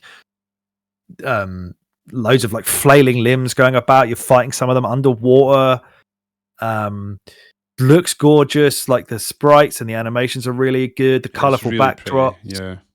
It's got a lot of really fun like visual trickery in it as well, of like heat distortion. If you're in like underground volcanoes, like everything's wobbling in the background. There's one level where I'm pretty sure you have to like, you can't see him because the foreground obscures your character, so you have to look at his reflection in the water to try and figure out where you're jumping. You've got like like flashbacks to that final level on Mario. It's not quite as bad as that. But yeah, you've got like ones with waterfalls where you're jumping in and out of the water, so he's getting like the water's like going in front of him, so your vision's obscured. It's got loads of charm and like humorous animations of all these pig enemies that you're fighting around, and of course the jetpack, which you can hold down your jump button and it powers up his jetpack. Not enough to fly, but you can kind of aim it, so he sort of bounces off walls to get to higher areas, and they really throw in some like interesting ways to use that as it goes along. Some just really a truly scenes. excellent platformer. Yeah, it's a really nice looking game. Yeah, I don't know how they managed to make a Mega Drive game that look that good, but yeah, it's absolutely gorgeous. The variety on every level is just next level. For pardon the pun there. Not that it was a pun. Just, yeah, pretty tough, but more proof, as I said earlier, that Konami were just on like knocking them out of the park on the Mega Drive in this era. Again, the Japanese version, which I think again flies in the face of what I always assumed Japanese gamers and games were like, in that Japanese games are always super hard and all their gamers are absolutely elite. But a common theme for these types of games, especially the Konami ones, is that the Japanese versions are by far easier than everything else. I think it's the same with Streets of Rage 3 as well. But this one, yeah, gives you more continues and stuff like that. Whereas the European and American versions are just don't give a shit. They're just weird, properly punish That's unusual. Yeah. Oh, so good. If you played it, I think you'd have a really, really good time. Need to get to it. That's my number 7. Which means I'm on to number 6, which is a game that I thought hopefully we both liked. NHL 94 is made my number 6. Well, as I predicted earlier on, it's not in my list. Because I'm just terrible at it. Yeah, I think we've spoken about this a few times, specifically with that. What was the dream? Was it a Dreamcast NHL game we were playing when we were in Glasgow? NHL. Yeah. What was that? Which one was that? That wasn't NHL Hits, was it? Because that's not on the Dreamcast. 99, 2000, NHL Dreamcast. Let's Google it. Sort of like NHL There's 2K2, 2K, is it? yeah. There's 2K Yeah, games. NHL Yeah. be NHL 2K. Yeah, I fucking awesome game. and Alex, you'll agree with me. I'm a long lamenter of how overly complicated and up their own ass modern sports games are, and I long for the Yes. day for simplicity to reign supreme. And this is an example of an excellent sports game that just knows what it is, and it just makes the game fun. And the Mega Drive game is the version I've put in here. Apparently, there's some funny bugs in the SNES version where the player with the puck will move 3 times faster than everyone else that doesn't have a puck. What? Yeah, so it seemed like the Mega Drive version, because like visually they're quite different. The ice rink in the Mega Drive version is really like blue, whereas it's much more faded on the SNES version. But the Mega Drive version, the version I remember playing, and it seems to lack a lot of the bugs. And yeah, it's just a sports game that knows what it is and is super simple. Pass, shoot, tackle, fight, and you can smash people through the glass if you hit them in the right way. And yeah, it's an era of video games where I think like sort of late era, I don't know, even this sort of era of like Mega Drive, SNES, Dreamcast is where sports games, for me at least, are probably at their best, and this is to me one of the better versions of that. And you can play the Mighty Ducks, so why would you not want to play the Mighty Ducks? Excellent. Yeah, it's an iconic game, isn't it? Sort of built the formula for ice hockey games that they took for forever since then. They even have like NHL 94 controls in a lot of the more recent NHL games that EA bring out, that you could just simplify all the controls down to 2 buttons again, or 3 buttons, or whatever it is. I just wish I was better at these games. I wish I could score a fucking goal, because I just can't.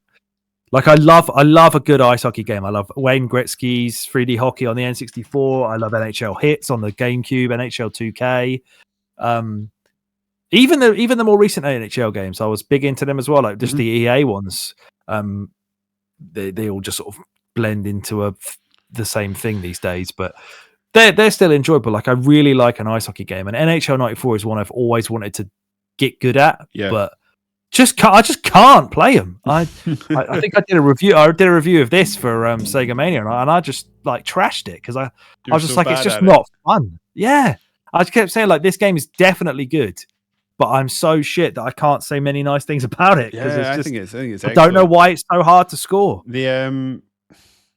It's actually reminded me of a game that's not made my top 10 list that perhaps should have made my top 10 list, but we'll get to that at the end of the podcast. Okay. I completely forgot this game existed. But yeah, it's I just think it's there's something eternally attractive about a sports game that doesn't overcomplicate itself. And I think, like I said, this is an excellent version. And even I'd say like I played a lot of Madden during this era. I also played a lot of NBA, the EA one. What was it? NBA Live, I think it was called. Yeah, maybe. But anyway, yeah.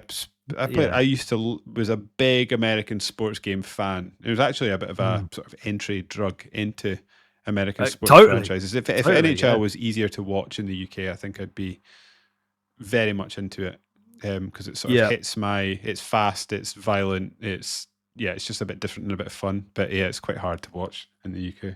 I wish, it's quite hard to watch. That's the end of the sentence, because I can't see the fucking puck. That's exactly. that was exactly where I was going.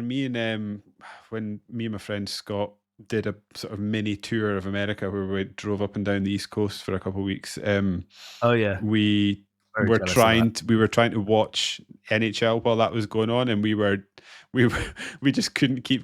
We loved it and we were really into it for a little while, but we just couldn't keep track of where the puck was in the screen. I don't know who's got it. It's. I will say that it does feel easier to watch live. I've been to.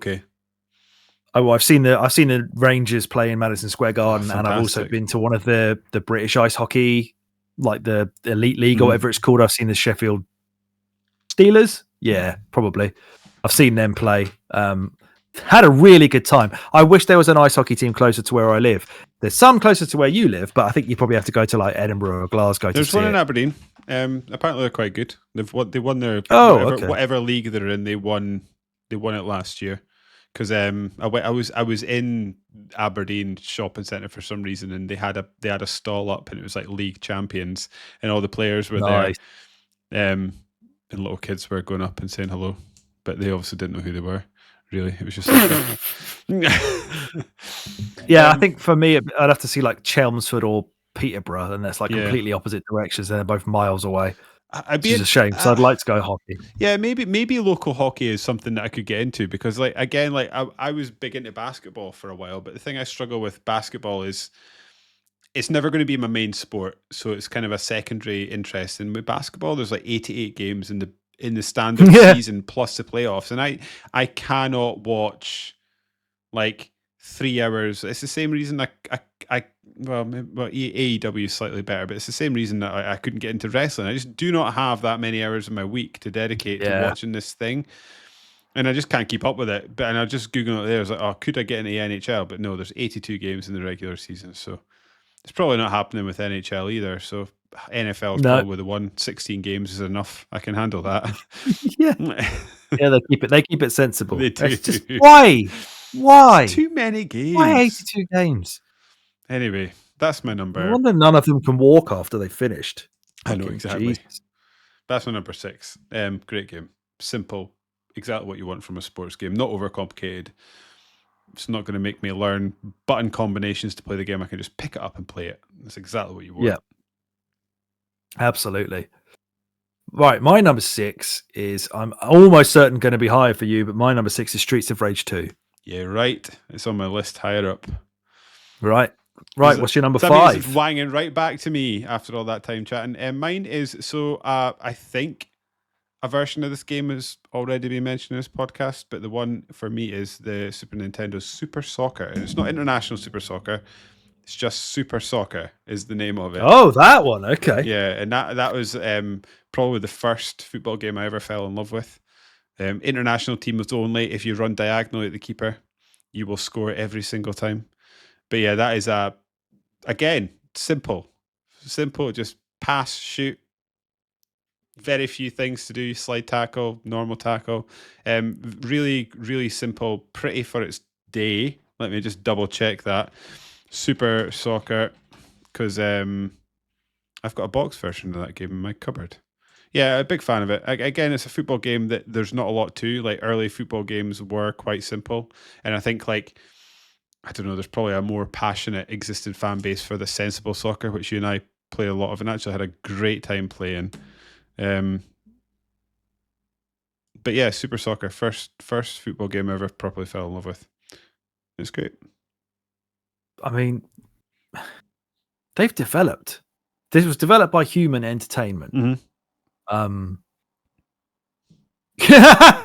Just looking at their Wikipedia, and it says Fate bankruptcy. That's brilliant. Well done, guys. Well done. They've developed so many games, man. They have, yeah. Just looking at that just now. Like F1 pole position on the N64. They've done Clock Tower. Oh, they did Mazurna Falls. That's that fucking wild like Twin Peaks style thing that was on the PlayStation. It never came out of it, but it's recently had a fan translation. I think I mentioned it to you a while ago. It's like a fan translation, and it's now playable in English. Very supposed to be really quirky, but yeah. Super Fire Pro Wrestling. Wow.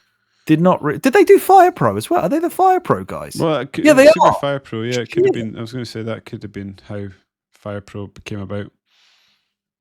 Yeah, but Super Soccer, I think I've dabbled in it. I wonder if they made any of the other sports games on the SNES, because they there were. Why is it saying Super? Yeah, Clock Tower, Fire Pro Wrestling, and Twilight Syndrome seems to be their sort of most famous games. I was wondering. Oh, they did Super Final Match Tennis. I was wondering if they did that tennis game on the SNES, but maybe that's somebody else. Yeah, I guess that's the heart pick, right? Oh yeah, absolutely, yeah. Yeah, I was a big fan of ISS Deluxe on the SNES. I think that game's actually really, really good. It's just like I say, it just dropped out of my top 10 because the N64 one was what I played so much more of, and I can't in any way recommend the SNES version over that. We had such a good time playing ISS on ISS 64 when we were in Glasgow. Yeah, the game is just ludicrous. I love a classic arcade football game.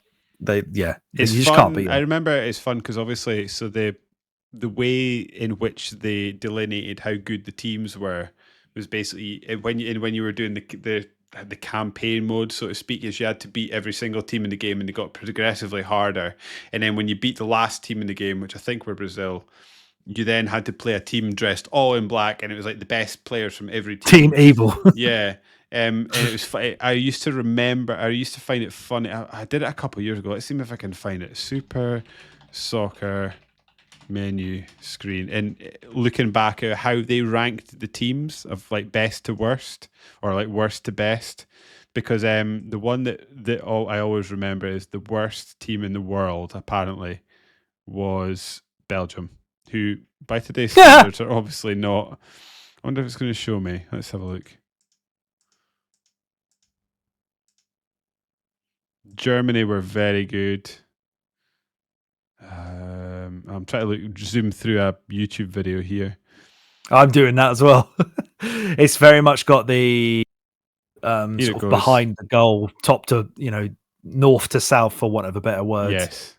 View of the game versus like the sort of isometric diagonal, or now the side-on ones that you get in modern football games. It's more of the sensible soccer style view. I can't find it, but yeah, Belgium were always the team you played first because they were the worst team in the game, and I think Brazil were the best. You can see we're talking games here so old, everybody. You've got things like Yugoslavia in the game. Yes. I had no idea how it plays now. It's one of these ones that I suspect doesn't play great, but I don't care. I loved it. Nice. Right. My number 5 is Castlevania, either the new generation if you're in our country, or Bloodlines, which is the one you should play if you're in the States. This, in my list initially, had the list, Alex. It's going in. Had Bloodlines at number 5 and Super Castlevania 4 at number 6, but I took 4 out in the end because this Super Castlevania 4 was like one of my favorite Castlevania games until I played this on the Mega Drive, and it's just so vastly superior in almost every aspect. Like, I think it looks better. Castlevania 4 is quite an early SNES game. It's quite brown looking, has some cool Mode 7 shit going on. That was a big criticism of the earlier Castlevania games, right? That they were very brown. Yeah, the ones on the NES are horrible looking. This, though, I think is my favorite. Well, I know it's my favorite of the 16-bit era. Mm-hmm. I know. It's another one that I wrote about in Sega Mania, and was the first time I'd actually played it. I kind of properly played it. I bought it a few years prior to that for the Mega Drive, but I never actually fully sat down and played it. It was more of like a curio. I just wanted to see what it was like. But I described it in Sega Mania as a bona fide masterpiece, absolutely dripping with inventive ideas, gothic European imagery, movie-style monsters, a killer soundtrack, and buckets of gore. The thing about the older Castlevania games before you get to Symphony of the Night is that they take a bit of getting used to in terms of like the type of pace you expect an old school platformer to have. Whereas these are, I've written in my notes here that I describe it as more of like you're stomping through the levels rather than running. They're quite a considered pace, and the jumping arc is something you have to sort of get used to because you're kind of locked in that weird Ghouls and Ghosts way, but not quite as harsh as that. The platforming in this one is really, really tight, and it's more importantly, it's quite unrestricted. So you don't get like spammy batshit like bat enemies or fucking Medusa heads like you do in some of the later Castlevania games that just want to ruin you. Oh, I'm gonna need therapy for those things. Another thing this has over Castlevania 4 is that it's got like 2 characters that you can choose from. You've got Morris, who's kind of similar. I think that's his surname. I think it's like Trevor Morris or something. I can't remember now.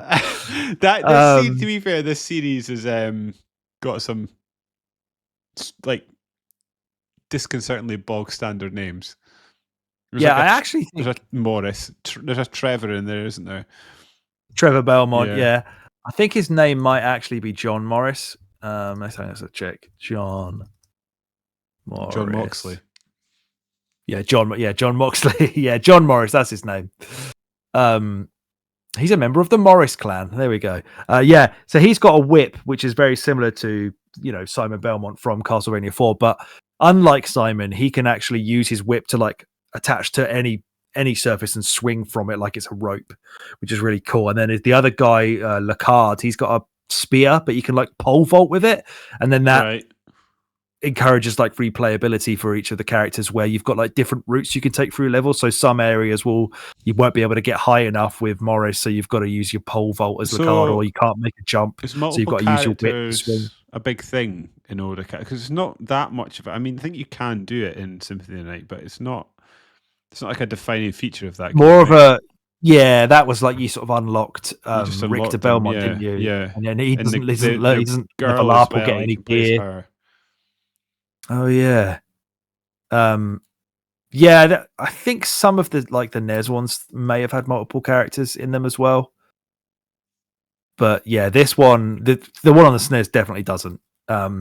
Again, like I've said with Konami games that I've mentioned before now, like they love to like visual tricks and fucking around with the hardware to make like cool stuff happen. They've got, again, like lots of cool reflection stuff. You've got this one level where you're in, I think it's in Greece, and you've got like rising and falling water levels that they use this really, really cool technique to do that. Oh, so you move about. I always thought like these types of games you were sort of in one location, or is the whole game set in Greece? This one, I think in Castlevania 4, obviously you're going to the Dracula's castle and that's that. But in this one, you're like going across Europe. So you're going to like Nazi Germany and stuff. You go to England. Yeah, like in Greece as well. Like there's like these like big Grecian statues, and you have to cut one of their heads off so that it falls down and drops into the water, so you can use it as a platform. There's one where you go all the way up the Leaning Tower of Pisa, and it's all at the background of the game. The level is all at a 45-degree angle. You fight a gargoyle on the roof of it.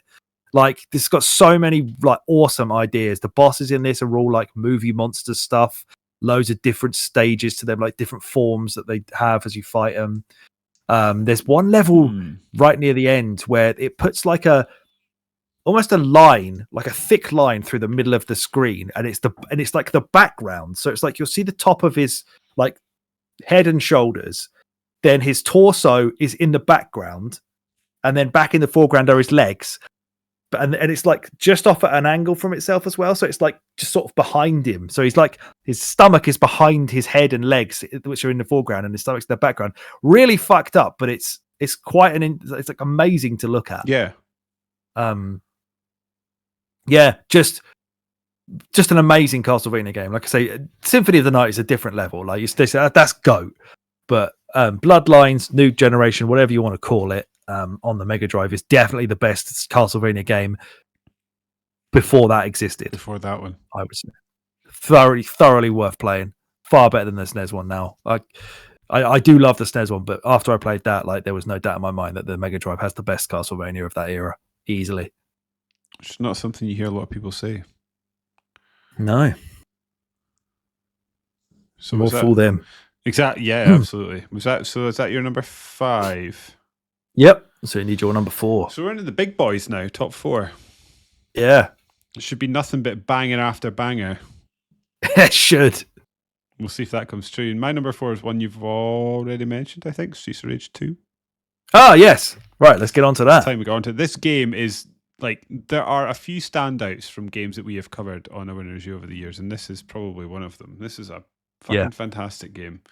The design, and I think I say this from time to time, but genuinely don't think there's many backgrounds of video games that are more pretty than like the cityscapes of this game. Beautiful, like neon and I stick that on my wall. The punk rock aesthetic. Yeah, I absolutely love it.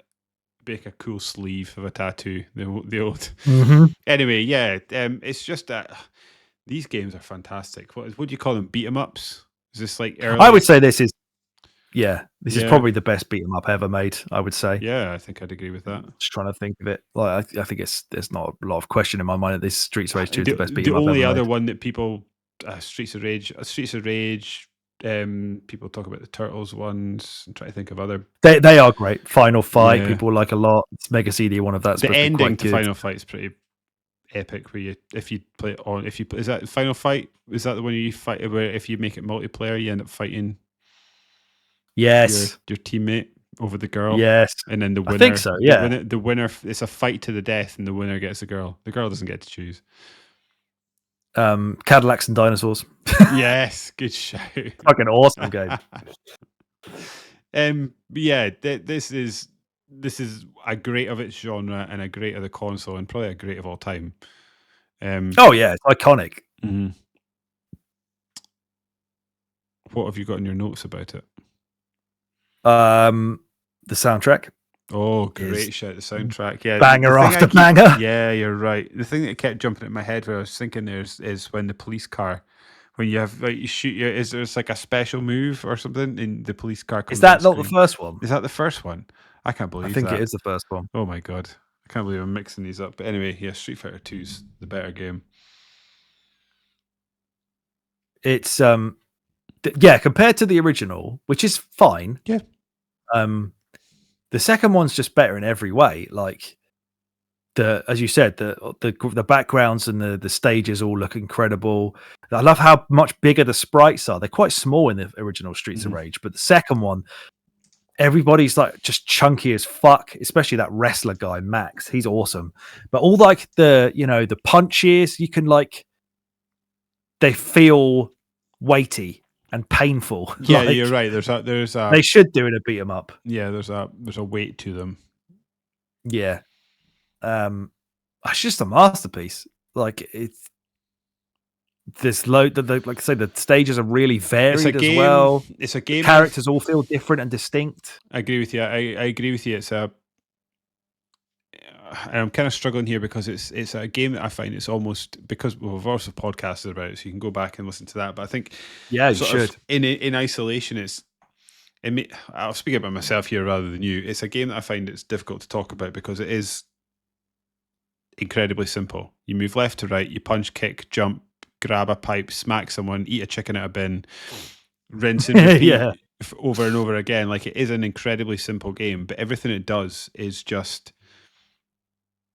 perfect's not the right word, but it does everything highly competent. And then you add to that a beautiful soundtrack, or a banging soundtrack, and a visual masterpiece in my opinion. Like, when you add those things to it, it just makes this compelling, cohesive game that is, like I say, like, is incredibly simple. I don't think there's much depth to it, really. There's a lot of variety to it, I guess. There's different characters to play as a master, but it's a game that is one of the great games of all time. However, it just does what it does very, very well, and it knows what it is, does it good. If that makes sense. Yeah, it just has a vibe and an aesthetic to it. It's so 90s. It is so 90s. And it's so 90s, Streets of Rage 4 that came out, I was going to say recently, but in the last few years, did such a good job of sort of emulating that, making that format feel modern, but also, like, I love the nods to it, i.e. like the characters that you played as in these older games are now old and grizzled. And they've got like grey hair, and like some of them are like, they've obviously spent a lot of time drinking or being chucked out the police force for being violent. It's funny in the right ways, and it sort of is the perfect sequel to the series that you'd want, I think. Yeah, well, what's funny about that is obviously, like, that was Emu, wasn't it, who did that? Yeah. Is that yeah. But now Sega's just doing it themselves again. Yeah. Because that's one of the Sega 5. One of the Sega 5, yeah. Yeah. That's so one that very excited for that. That's of the ones that they've announced. That is one that surely is difficult to make a mess of. You'd hope, yeah. You'd hope. Crazy Taxi, as you I'm said, very the worried formula about, is not that difficult to but this nail. one should be good. There's no reason they can't nail this one. Yeah. At least ask the .emu guys to help out or something, for fuck's sake, because they smashed it with 4. They did. It was so good. But yeah, an excellent choice. One I thoroughly agree with. I'm certain that quite a few people listening will be disappointed it's not higher for the both of us. I'm going to add that to my list. I've fallen down a bit of a rabbit hole this week, sitting listening to video game soundtracks while I work. Maybe the Streets of Rage one's a good one. Oh yeah, you're gonna have some fun with that. Yuzo Koshiro is a bit of a genius. The third game, I think he just believed his own hype and loved the smell of his own farts too much that he ended up effectively just farting into a microphone and calling it a soundtrack. It's horrendous. But 2 is just iconic. It's incredible soundtrack. Right, Alex, what's the first of your big 4? The big Super 4. Metroid. Is that in your list? It's not. Some honorable mentions. No, fucking lower than Super Soccer. Okay, fine. Obviously, I don't know why, we've played this I've just already. sat and read like a massive feature about this game in Retro Gamer, and I was like, I had a great time playing this game for the podcast, and everything they were saying, I was like, oh yeah, that's true. It is massively atmospheric. It really does. It is one of these games that is like it's bigger than the sum of its parts in terms of what it does. You know what? Like before we go super positive, I think the one drawback for me in this game, because of you in this podcast, I've found a real sort of love for Metroidvania games, and this is obviously thought of as one of the best.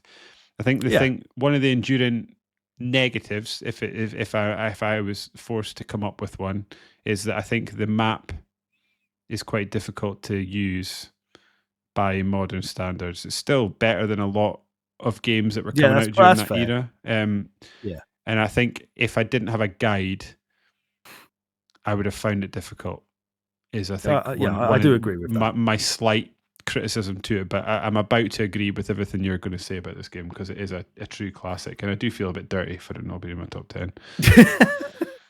No, but I think you are right, and I think it then goes back to the time and the era that we were in. There's a game in my list that is certainly of that time and place. It's hard to talk about a Metroid game without saying things like atmospheric, isolation, all that kind of shit. But that, I guess, it was a shorter game than you would probably get out of a Metroid game now.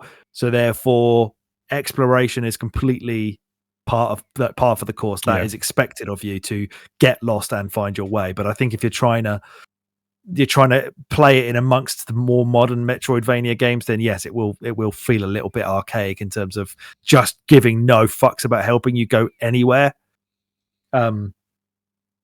So definitely no shame in using a guide for it, but man alive, like by the time you get to the end, this is one of like the best end games I think for any Metroidvania, where by the time you've got like the what the fuck's it called when you get like you can spin around in a ball? What's that called? Oh, I know what you mean. A fucking tattoo of it. But don't ask me what it's called.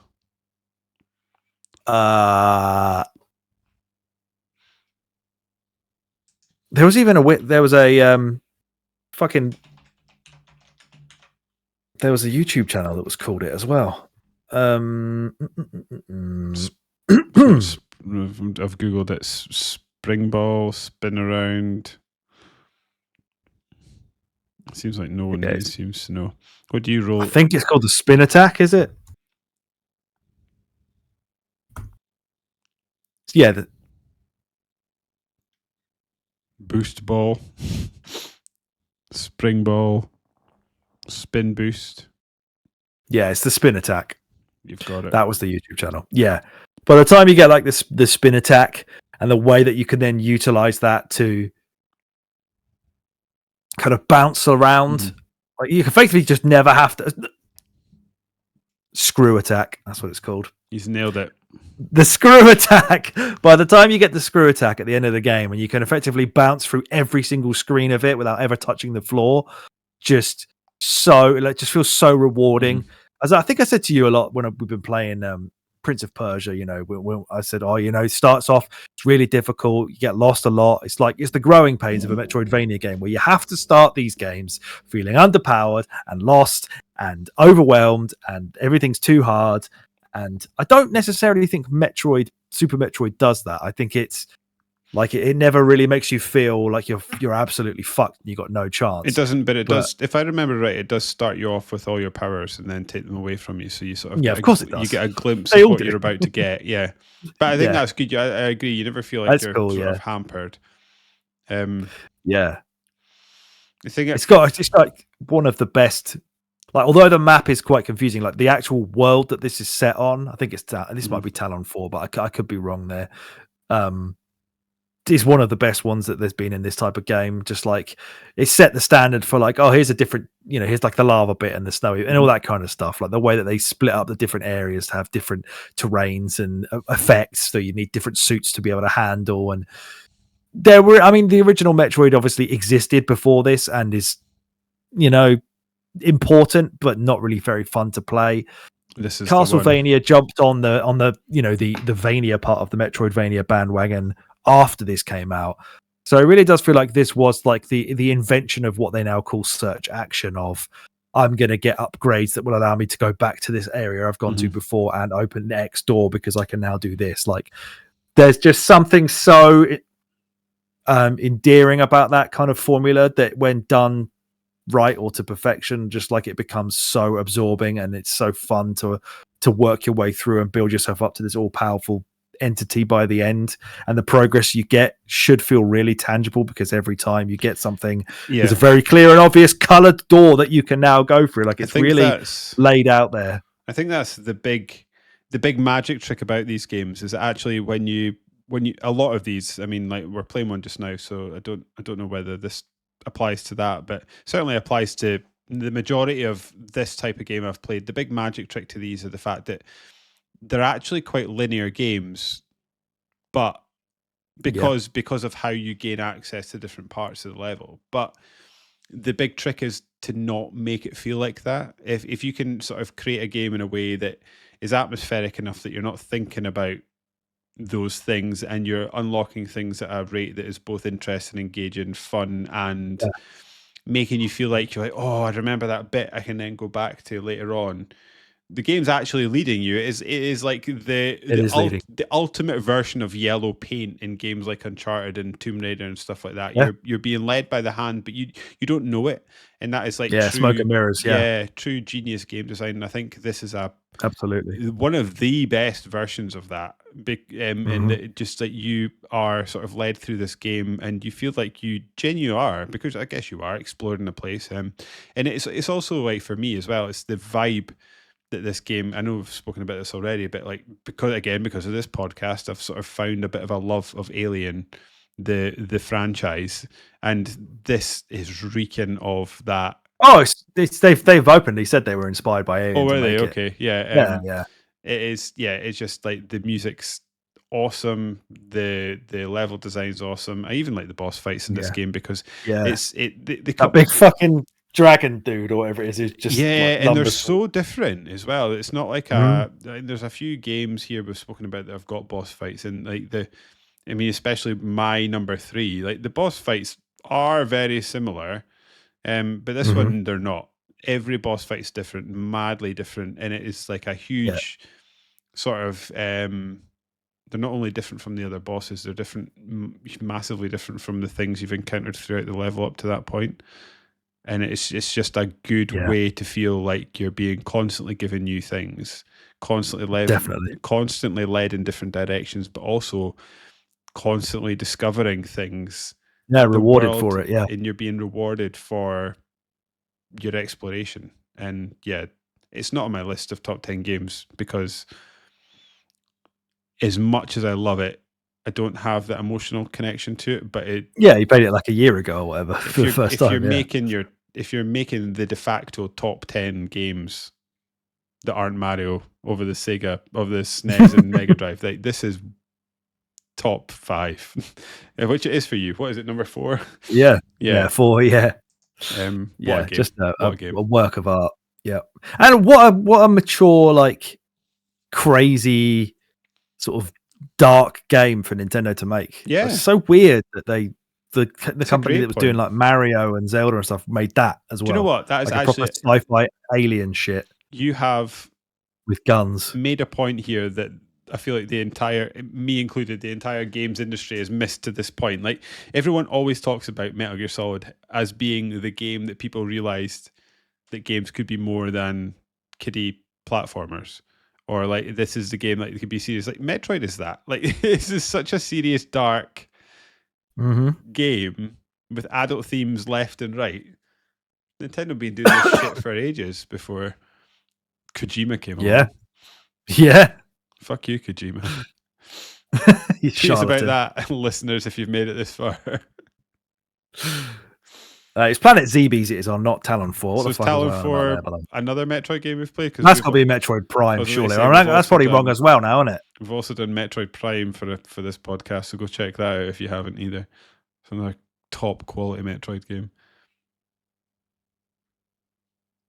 Very much Yes, it's Metroid enjoy Prime, being the yeah. ball in Metroid Yeah. Prime. And Super Metroid. Yeah. Right. Getting near the end. What's your number 3? Top 3, Alex. The big 3. I deliberated over this one. It's actually when I started this podcast, it was a different game from the same franchise. It was on my 3rd, but I kind of thought about it as we were boss fight as well.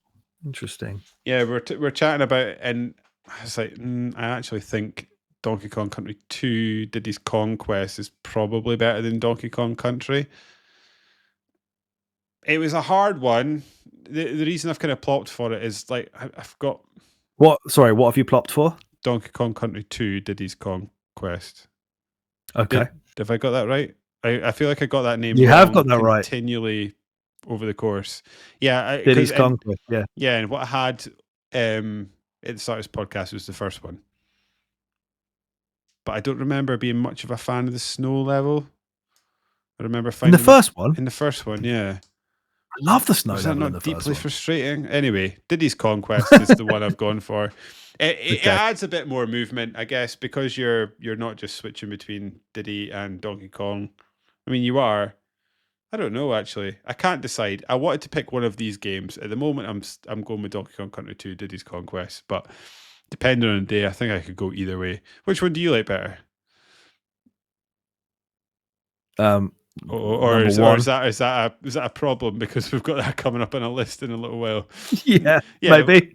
Diddy's Kong. Yeah, Do you know what I like about this game? Is it like I don't know. It seemed new to me at the time when we were playing this game for the podcast, but it picks up basically directly after the end of the first one. Yeah, the start of the level is like so. In the overworld, you start exactly where you finish at the end of the first one. I quite like that. Yeah, I just like the. I don't know, to be honest. Like the way we played these games, Donkey Kong Country 1 and 2 really do sort of meld into one for me. Yeah, I understand that. Have a bit. Well, let's just spoil it so that I've got Donkey Kong Country higher in my list than this. So, I think I was going to ask you earlier, actually, like if we had Mario and Sonic in here, I'm assuming you'd have at least probably one of each, maybe in this top 10 instead of. Or at least one game from Sonic or Mario that would be in your top 10 somewhere. Oh, there would certainly be at least one. I was trying to think off the top of my head games that I've cut. Like Mario Kart would probably be in my top 10. Super Mario World would be in my top 10. That would be my number 1. Mario 2 probably is. Mario 3 might be. Sonic. What? So Mario All Stars then, effectively. Well, I mean, I probably would have tried to put that in, but then the lost levels can get in the bin. Yeah. Sonic 2 certainly would be. Sonic might be to the lower end, but I like Sonic 2 much more. Yeah, me too. Yeah. Sorry, to answer your question succinctly, yes. There would be a Mario game and there would be a Sonic game in my top 10. Yeah, so I think without Mario, like after Mario World, I think Donkey Kong Country might be my second favorite platformer. Yeah, I think that's a good shout. It's not out with the realms. I mean, I would have that as an argument. I would need to sit and genuinely think about it. But yeah, I loved that game.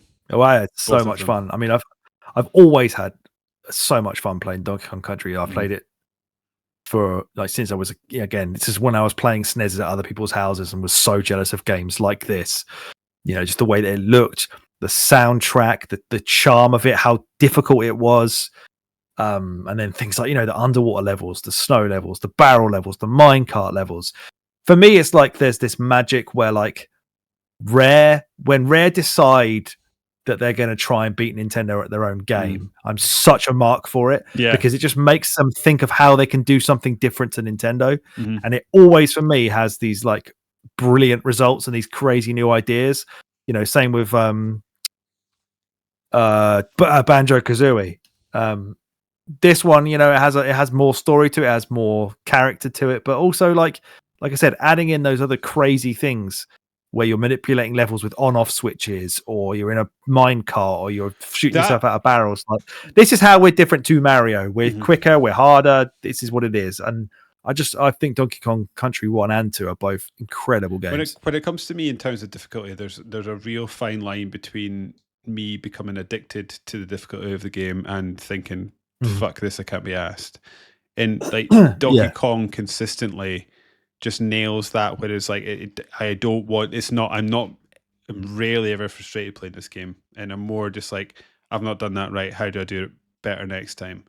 I will say that we did feel that level of frustration at the end of 2, which is why we were having such a shit time with 3, because we were just fed up by that point. Remember that level that was in that fucking castle and the floor was raising up and it kept squishing us? Yes. Yeah, like the end of Donkey Kong Country 2 is proper nails. And I think it got our backs up by the time we started 3, and we were like not ready to enjoy it anymore. 1 for me is just pure. It's just like stays in that purity of like nothing about 1 pisses me off. It's funny because I've had two fairly recent runs at playing the first Donkey Kong Country. And I remember when we played it, the second run, when we played it together, I got through the snow section fairly easily. I remember the first time I had a run at this game before we restarted the Energy podcast, I got to the snow section, and that's where I bounced off because I just could no longer be bothered with the battles. There is a battle section, however. Which game is it? Oh, I've just remembered the bit you were talking about. Is the swimming section at the end of Donkey Kong Country 2? Sucked. Oh yeah, sucked. Yeah, maybe is that the one where you have to like it's also partly you have to change the water as well. Yeah, and you had to like, and there's the parrot bullshit. Yeah, one for me is just I think I want to make a retrospective change. Number 1 is going in at my number 3. Donkey Kong Country 2 is out. He's out. What a soundtrack as well, by the way. Like just glorious. Epic. I love it's another epic one. Yeah, so good. And do you know what is I can't decide. I'd be interested now that I've chilled out a bit to go back and play the third one, because when I was Googling best SNES games, the third one popped up from time to time. And I remember playing it and I was like, is that the one? That's the one with the baby. And I was just like, I did not like anything about that game. So maybe I was done at the point. Maybe you're right. Maybe I was just so burnt out that I just couldn't be bothered with it. We shouldn't have done all 3 in a row. That was a bad idea. I was going to say, other than the one with the baby in it, I think I like all the Donkey Kong. So like, we've played the game. We've played a GameCube one recently. My sister gave me a bag full of Wii games at the weekend, and Donkey Kong Country Returns is in there, and I don't think I've played that. So you haven't. I need to get to that. Oh, the GameCube. We played the Wii U one. Yeah, so there's a Wii game that's a Donkey Kong Wii game she's given me. Well, I'll tell you exactly what it is. If it's Returns, then that's excellent. Very, very difficult though.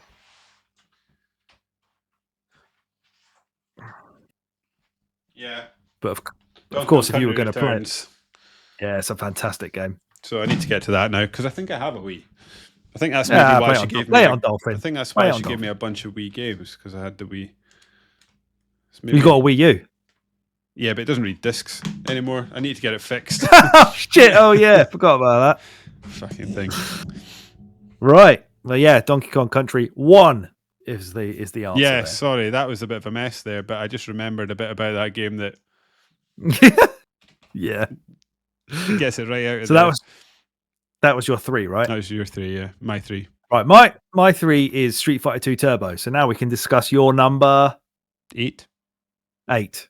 Mm-hmm. For me, best fighting game ever. It's my second fucking favorite slays. of 3 fighting games on my list.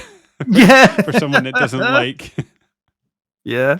Did you pick Street Fighter 2 Turbo as well? Was it? Did you say? Yes, I did. Because I there was did. That's a few that's Street the Fighter best games version. on SNES, right? Okay, because that was the Yeah, one they I had remember Super Street playing. Fighter was on there. Yeah. But there's also, the original Street Fighter 2. You had World Warrior on SNES and Special Champion Edition. I think it's called on Mega Drive. Come out on SNES as well. SNES as well. Yeah. Street Fighter Alpha. Anyway, fuck it gets confusing after that. Yeah, I started getting confused. Third Strike as well, I think, comes out. Right. That may be on PlayStation. Even in the most recent issue of Retro Gamer, there's a big piece on Street Fighter 3. And I started reading it. I started getting confused because they were just talking about different versions of the game. I was like, I don't know what this is. So I think I stopped. Yeah. The number of versions of Street Fighter 2 is criminal. Like we talk these days about how, Ubisoft bring out different editions of their games, or people keep fucking trying to do live service stuff. Well, sorry, but Capcom brought out Street Fighter 2 like 8 times or something. Is the SNES version the one that you've picked? Well, Street Fighter 2 Turbo only came out on the SNES. It came out on the Saturn, the Sega, not the Mega Drive. So I'm looking at. Apparently, according to this, there is a Genesis port of Street Fighter 2 of Turbo. So is there on the Wikipedia page? What are you looking at there? Wikipedia page. Is there Street Fighter 2 Turbo? But when you go down to the ports, it's got Turbo rules and speed. I don't know what that means. Were included as a mode in Street Fighter 2 Special Champion Edition. So does that mean that Street Fighter 2 Special Champion Edition came out on the Mega Drive and they're claiming it as a port of Street Fighter 2? Okay. So Street Fighter 2 Special Champion Edition obviously had the turbo stuff from this game in it. Okay, so just makes it faster. So it's just a faster version of Street Fighter 2? Yeah, it just kind of sped it up. Right. Okay. So hang on. It's the third version of Street Fighter 2, part of the Street Fighter following Street Fighter 2 Champion Edition, which was the Mega Drive one. Which was followed by Turbo. And is M Bison different in these different versions? Because I know they used to like to switch him up, did they not? Well, we had the different version from Japan, yeah, because M Bison's supposed to be the boxer, but because it's supposed to pretend to be Mike Tyson, M Tyson. But they didn't. They weren't allowed. They weren't allowed to get his license, so they changed him to be Balrog, Balrog is supposed to be the name of the final boss. But we had him as M Bison, and of course, then that stuck. So Bison and Balrog are the same person, just like Robotnik and Eggman. No. Bison was supposed to be the boxer, and Balrog is supposed to be the guy in the red Street Fighter, right? Yeah, they kept the sprite and the character. They just switched the names around. The boss was M Bison, no? It is, but that was originally supposed to be the boxer's name because it's supposed to be Mike Tyson. Oh, right, okay. So then, because they didn't want to use Tyson's likeness, or Tyson was going to sue them. Yeah, but that was supposed to be M Bison's name. So they swapped Balrog and Bison's names round to get out of Mike Tyson biting their ear off. Right, okay. And did they switch back? So who is Bison these days? No, they've never switched back. They just kept Bison as the final boss now. Right, okay. But originally he was supposed to be the boxer. Or originally he is the boxer in the Japan version. My God. So the Mega Drive version of Street Fighter Special Champion Edition includes an additional game mode based on hyper fighting, and also has some of the turbo stuff.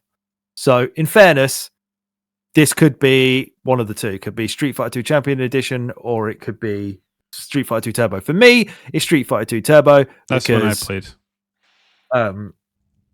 I just feel like the SNES pad works better for playing Street Fighter than the Mega Drive one does, unless you have the 6-button pad when it's slightly I was more about to say the palatable. But I like a shoulder button. Yeah, because the 6-button pad in my head is always. I've always looked at that and thought that looks like it's made for fighting games almost. It's like It was made for Mortal Kombat, I'm pretty sure. It's like a mini.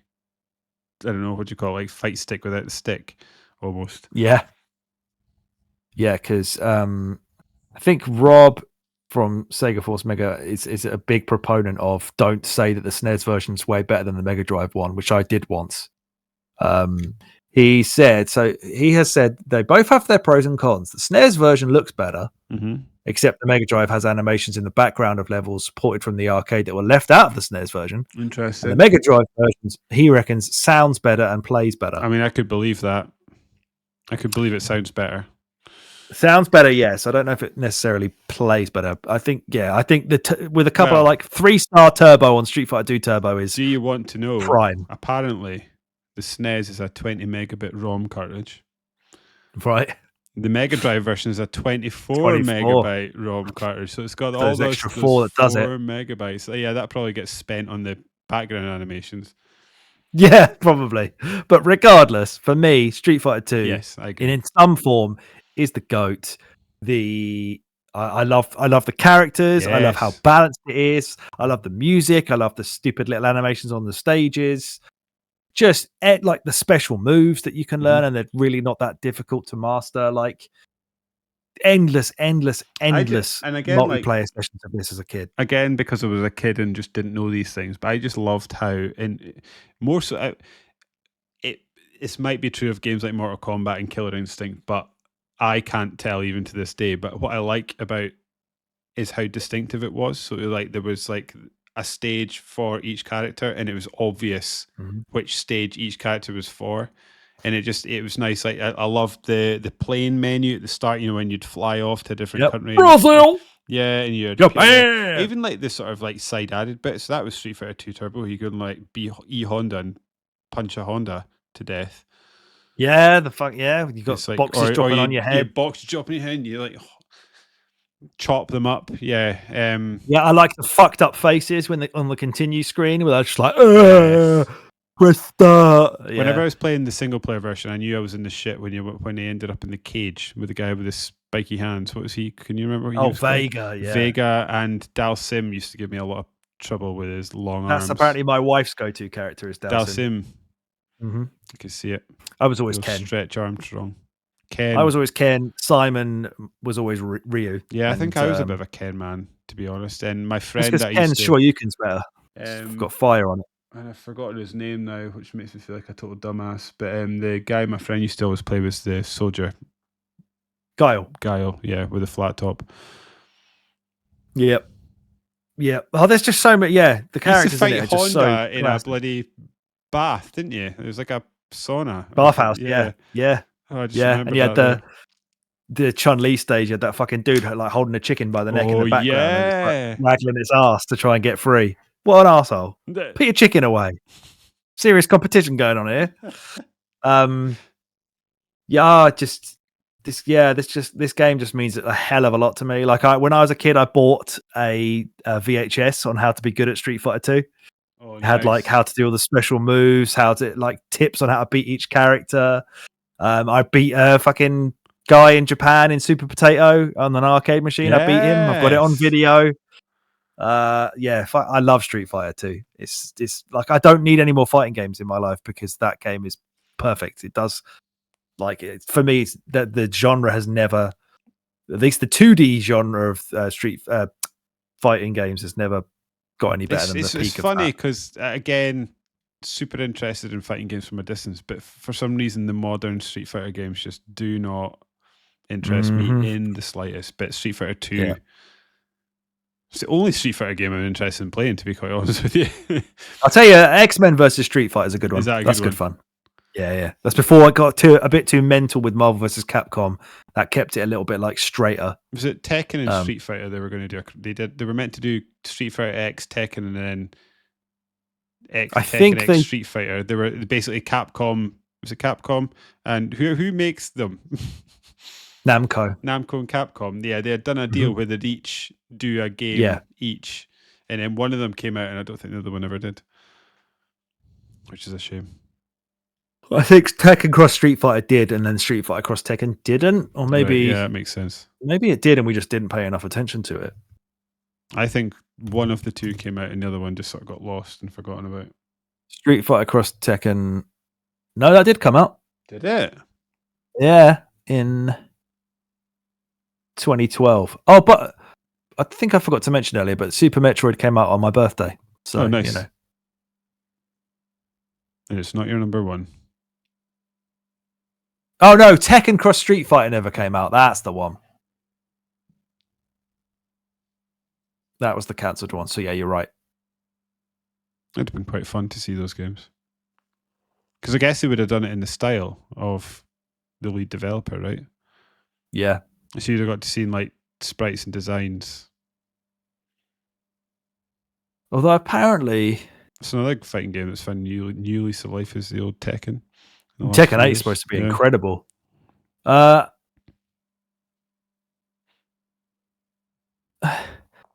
So during Evo 2023, Yoshinari Ono, who's now parted ways with Capcom, made a surprise appearance on stage with Harada, whoever that is, claiming they had left some homework behind. Before he could finish saying Tekken Cross Street Fighter, he was chased away by Harada. So it's not actually cancelled yet, apparently. Or at least they're teasing that it isn't cancelled. From 12 years ago. Yeah. That is like... Wow. I tell you what games properly hold up that you can play on your current Xbox consoles. Dead or Alive. All of them. Oh, good shout. Really fucking good. Dead or Alive. Beach volleyball. 4 for 360. Works on Series X. Play it. And which is the... Is it Dead or Alive that they did the Star Wars crossover? Was that Dead or Alive? Or that was Soul Calibur. Soul Calibur. And you got different characters, and Xbox has got Darth Vader. Is it Yoda? PlayStation because it's Darth green, Vader. I guess. Oh yeah, it makes sense. Yeah, of course. So hang on, that was my 3, wasn't it? Yeah, so we're in the top 2 now. So your 2, go. The absolute big guns of the big guns. My number 2 is The Legend of Zelda: Linked to the Past. Aha, of course. No Zelda for me. Another game that is looks as good as it ever did. Like that game is, to me, is truly stunning today. Like I was saying, like games like Donkey Kong and Killer Instinct. I remember looking at them thinking, how do these games look any better? Like games have peaked. Those games, a lot of them look like, once you get your eye in, it's okay. But when you first look at those games, they look like someone's vomited pixel dots. Whereas The Legend of Zelda: Link to the Past looks absolutely fantastic still to this day. It is so good. And we're talking about like a negative I had for Super Metroid, and one probably, well, I was going to say one negative. It's quite a major negative. I think people that remember this game fondly, myself included to a degree, but I'm less sort of ingrained in it, is that the people that love this game have memorized how to do everything. I think there's a lot of obtuseness about A Link to the Past by today's standards, in which I remember playing it fairly recently, and I was just running about going, I don't know what I'm meant to be doing, and then you have to look up a guide, and I feel like when you start looking at a guide, a lot of the time you're like, well, it kind of ruins the exploration of this game. Whereas I've got memories of sitting, we would take turns, but my friend and I would sit, one person would sit and open up the map that came with the game and sit and peer at it. Another person would be moving about, and we'd be trying to work out where we're meant to go. And there's a bit where I played it in the last couple of years anyway, and you've got to like roll into a bookcase to knock a book off a shelf that you can then pick up. And I was just like, how was I ever meant to know that was what I was supposed to do? That aside, the actual moment-to-moment play in this game, I think like the sword combat's excellent. I think if you're in the dungeons, it's a different kettle of fish to trying to find how to get to the fucking dungeons. Yeah. The exploration of the overworld, I find, like a bit too obtuse, but the actual dungeon design and stuff is straightforward enough to just I think it's a real shame, because I think when you're moving about the overworld, like Hyrule and stuff, like just to look at, it's amazing. And like the map layout is fantastic. Like it does a good job for that era of having different environments that are interesting. It is fun walking a town. Like I even Pokemon does the same thing. There's something I find deeply nostalgic about walking around towns in these types of games. Totally agree with that. And this game is, to me, the pinnacle of that. It is, I just love the way it looks. I love the way it plays. It's Zelda is a series in which I've had sort of sputtering interest in. Like I absolutely dearly loved Link to the Past. I sort of appreciate the Ocarina of Time from a distance, but it's never truly grabbed me. You've been ride or die Link to the Past since the first day I met you. Yeah, you've always said that's your favorite Zelda. The only one that I've really sort of properly fallen in love with since then is Wind Waker, which is amazing. Given the tough time that game had when it came along, retrospectively, that game is amazing. It is one of the best games. I think if I was making a top 20 of all time, it would certainly be in a top 20 list. Lovely. And like I was trying to think of the more recent Zelda games. I just couldn't get into, what's it called? Tears of the Kingdom. Tears of the Kingdom 2. Yeah, Tears of the Kingdom. I just couldn't jive with it. And I've played I think I was looking at my Switch and I've played about 65 hours of Breath of the Wild, but I never completed it. I sort of played it until I felt satisfied and then never felt compelled to see it to the end. Whereas Link to the Past and Wind Waker did compel me to see it to the end, and I was just sort of really invested in that world. And it's a true classic, this game. I think if there was a sort of grand list that was made, I think A Link to the Past would be in with a shout of being top of the general public's best non-Mario and Sonic Nintendo SNES off. There's a chance, but I love the way that game looks and I love the way the game plays, and I think it'll just be a special game for me forever, even if I do sort of appreciate its faults by a modern day standard. Well, we'll find out more in September as we have planned to give it a play, because it's not got an anniversary, it's 32 years, but we're going to do it for 32 because we fucking missed it 2 years ago. But I can't be asked to wait 3 years to play it, so there we go. It'll be back later this year. Keep your eye out. Yeah. So that was your 2. Number 2. I wonder if your number 2 is going to be my number 1. Maybe. Let's find out. My number 2. What do you think my number 2 is? I'm trying to think what you've not mentioned. I mean, there's one. I think in my opinion, there's one massive, great elephant in the room. But obviously, that's because it's my number 1.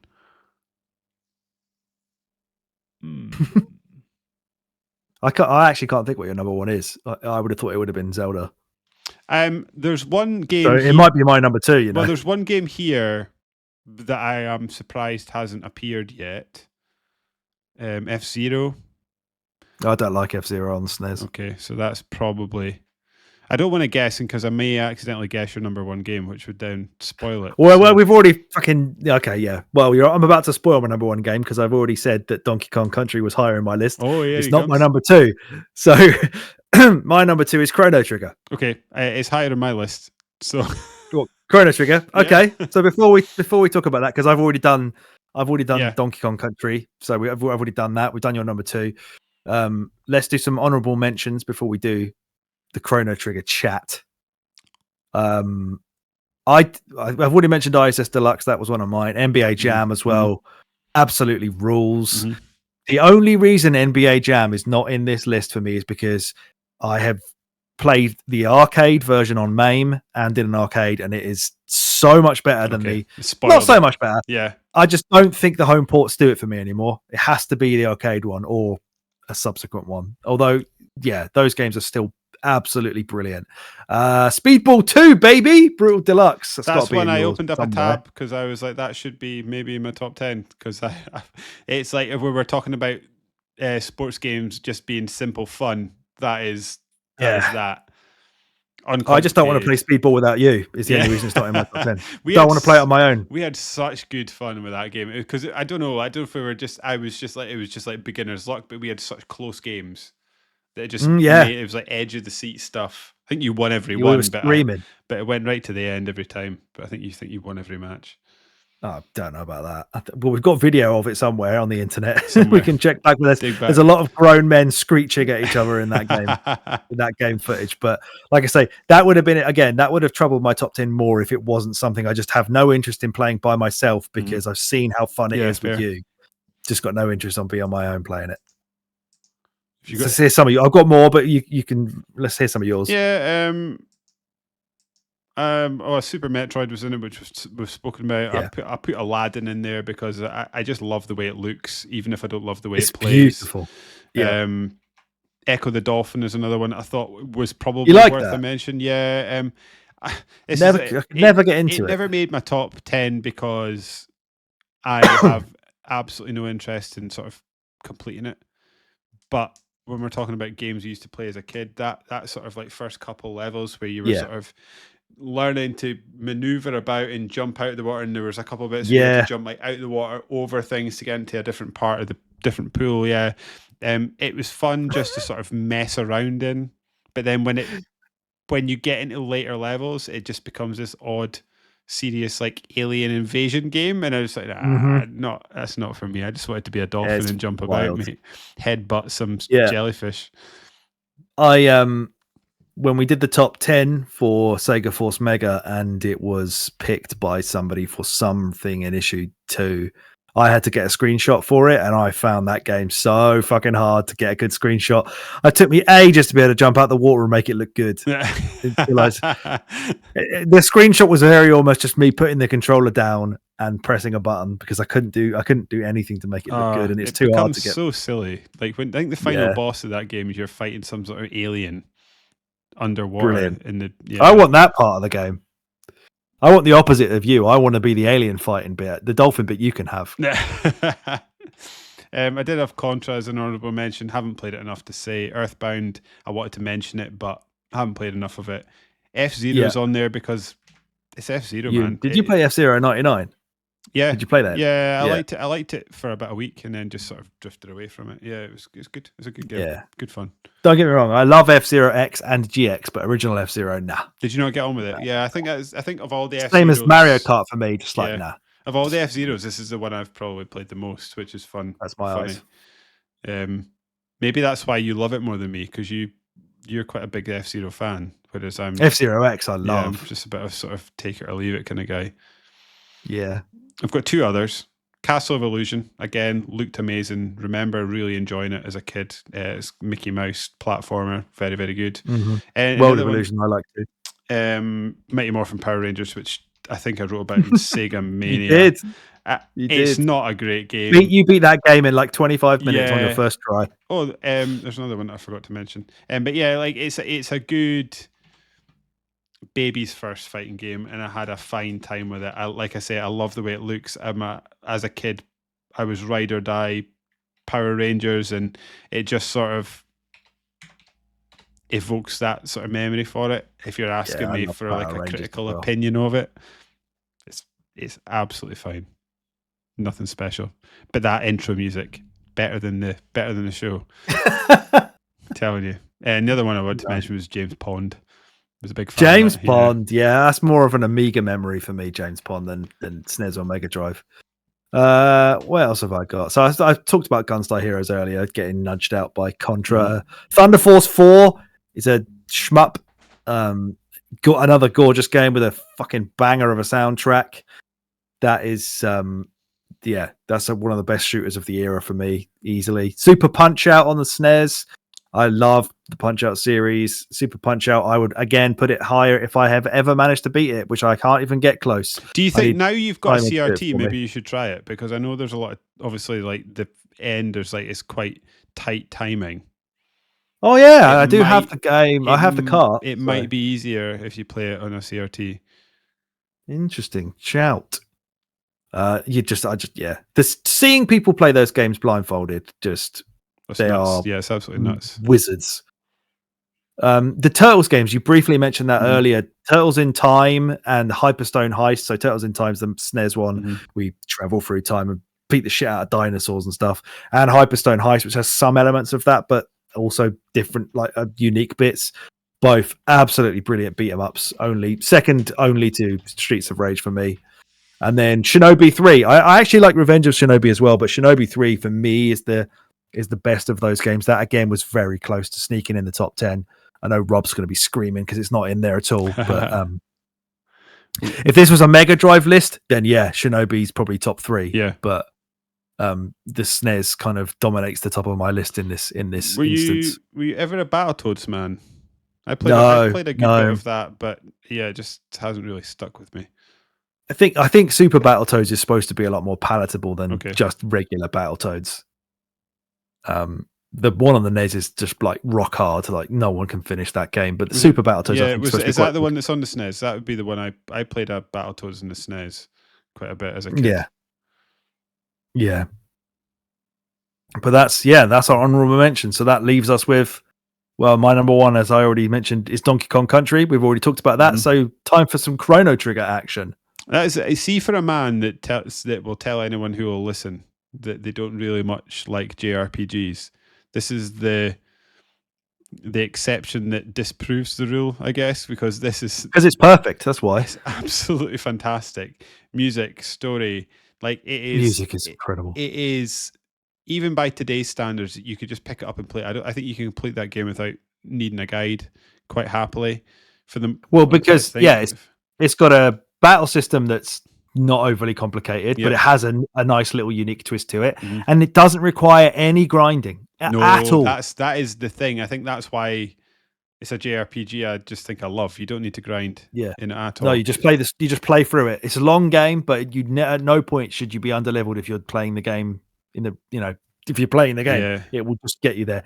And then it's got all that other like additional shit on top, like the bit where you have to go to fucking court because you get arrested. And it judges you on what you've done in the game up to that point. Yeah, so it does. Got the bike race bit in the future. The time traveling shit is wild. The time travel stuff is amazing. Like the way it sort of wraps in, like it feels like it wraps around on itself, and just you're obviously encountering these places that you've already been that have just fallen to ruin. And it's so bleak. It's so bleak at that point. I just love the characters in it as well. Like even that AI little robot dude. Yeah, robot dude's great. The frog. They've all got their own little themes. I mean, this was made by like a dream team, wasn't it? Didn't it have like the guy who designed the characters was like the Dragon Ball Z guy, and it had like some dude from Square, and I think it had Uematsu. Was it Uematsu who did the soundtrack? I want to play this again, but I think I am wasted by the 3DS version because it's quite funny because when we're talking about Chrono Trigger and how much we love it, we're not actually really talking about the SNES version. We're talking about the DS, which is basically the PS1 version. Sorry, the DS version. So I think it's saying 3DS. The 3DS is what I played it on initially. My black 3DS, sitting in your spare room, I think. I was about to say, yeah. So it was Akira Toriyama. Yeah, he did the character designs. Who's Takashi Takita? Oh, fucking hell. He was the lead designer for this game's rules, Parasite man. Eve. Oh, was he? Interesting. Yeah. Who's Kazuhiko Aoki? Talking about Parasite Eve Final Fantasy while you're looking that up. One of the 4-hour bedtime videos I was listening to recently was about Parasite Eve. Like I had a retrospective of the entire series, and the guy had obviously read the book. The book is fucking awful. Like the guy has oh my god, I bet it is. He has absolutely, like, everything is written so coldly, without imagination, without like not much descriptor. Oh, I don't even know how you managed to get a published book, if I'm honest. It's terrible. For me, like that's very similar to I just totally lost my train of thought. You were talking about it being really cold, and it's just bland. It's book story. No, it's gone. Too busy trying to look up the fucking dream team that created Chrono Trigger. But yeah, it was always going to be a masterpiece. They basically had a bunch of guys that worked as a cheat code to make the best JRPG that they possibly could. But fuck me, did they do it? It's absolutely stunning. Like I said, it is stunning. Someone that I think it says a lot, the fact that it's topped my list, and I do not generally like JRPGs. and I was absolutely obsessed with this one. This was it's so well written. It looks amazing, Yeah. even today. Plays absolutely fine. The lack of grinding makes it so approachable. And yeah, the characters are amazing. The world design's amazing. The overworld looks great. When you're in towns, it looks amazing. And the fact that in 1995, like you say, it was taking you to court and pulling back things that you had done 20 hours ago is just, I don't know. It's just amazing to me that this game was doing this back then. And I was trying to think, if I was, again, top 10 RPGs of all time, certainly on that list. I don't know how high it would be. Oh, this is my favorite JRPG, easily. Yeah, I mean, like, that's not, it is certainly my favorite JRPG as well, but it's not saying as much as it is probably saying about you. I mean, I suppose I haven't really played that many. I guess the more recent Yakuza probably counts as one of those. Skies of Arcadia probably pushes Chrono Trigger quite Skies close. of Arcadia is one that I want to get to. That's one that's caught my eye a few times. And Final Fantasy VII is a masterpiece as well. I have recently played that with a friend, and I think it is amazing. Yeah. But yeah, Chrono Trigger's just, it has my heart. I could listen to that. I have listened to that soundtrack quite a lot while I've been just sitting at work and stuff. It's just still beautiful.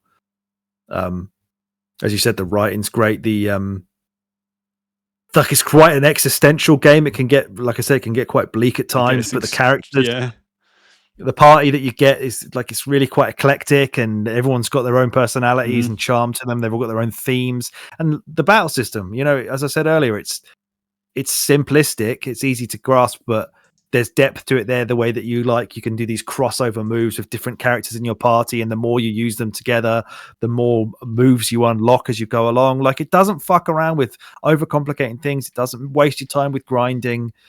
It just bashes through the story that has twists and turns and crazy time travel shit going on with a really good gameplay system, great characters, and a great story and a great soundtrack. It's just perfect. It's perfect. Yeah, I genuinely don't know what I would improve about that game. Fell in love with it, surprisingly so, when I played it, and yeah, it's just one of the best JRPGs ever made, in my opinion. Absolutely. It's a crime that it didn't get in the Video Game Hall of Fame. Lost out to fucking Shenmue. Mental. It's not even a JRPG. Well, yeah, Steve knows it. We'll be there, I guess, later in the year, won't we? Yeah. Oh, God. But yeah, my number one was Donkey Kong Country, because I could play that over and over and over and over again. Yeah, it's another one that's excellent. Good variety as well. I don't think we mentioned that when we spoke about that. Not many kart levels better than Donkey Kong Country. Across the series, it's good. I just like the variety, and it does. It's like it's punishingly difficult, but in the most fun way possible. Great variety in levels. Great variety in what you've got to do in the levels. I think, like I say, I love the kart levels, but I'm sure it's the first one where you've got the platform, and then there's like there's like two platform levels. You move it on the platform, and it's constantly moving. Then there's one that you've got to collect fuel for. Absolutely love both of those. So well done. And they're hard, and like, if you make a mistake, you're fucked. But I don't know, still great. And I even like that. Is it Endor? There's like Endor. There's a. It does look like Endor. Is it Endor? Yeah. There's Forest that Moon of Endor. Yeah. I just love that. So good. Such a good game. Yeah. Just like I say, I'm a huge mark for Rare around that era, and yeah, I love it. So there we go. That's our top 10s individually. That was dear good listeners. Fun. Yeah, good choice. It was right. So now we've got to do our roulette for the next one. So we're going to do three of each. I agree. The top two games on SNES and Mega Drive are Donkey Kong Country and Chrono Trigger. Yep, that's our two best games. What was your two? My number two was The Legend of Zelda. Oh yeah, and then I had Street Fighter 2 at the 3 position. So yeah, just what a list! What a great couple of consoles, like a magical golden era of gaming. What's your top four? Because my top four, just reading this, and it's an absolute banger. Chrono Trigger number 1, Legend of Zelda: Link to the Past number 2, Donkey Kong Country number 3, and Streets of Rage number 4. Like, what a top four that is. Yep, I had Donkey Kong number 1, then Chrono Trigger, Street Fighter 2 Turbo, and Super Metroid. Another fantastic top 4. Now it's time to randomize our way through 6 games, 3 each, and we're going to play some of it If it's dog shit, you'll hear about it and it'll be funny. Yeah. If it's great, we'll probably go deep into it, but we'll find out in a couple episodes' time. So let's start with the SNES. I don't know if you want to. Are we? I'm writing these down. Do you want to? I don't know if you want to look at the. Shall I share screen? Is that? Oh yeah, is you that could. visible? That might be easier. Yeah. Maybe Can I that be need to- seen I by need the a quick toilet YouTube? Okay. break. Yeah, we can make it viewable.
Right.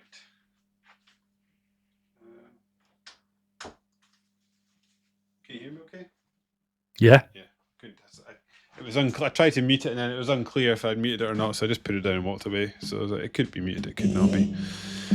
Okay. You're going to share your screen. Yes. Right. Let me. And we'll hide you. Okay, we are good. Right. So, for those watching on YouTube, get ready to enjoy. For those not watching on YouTube, just listen and you'll find out in a minute. It'll have absolutely no drama to it.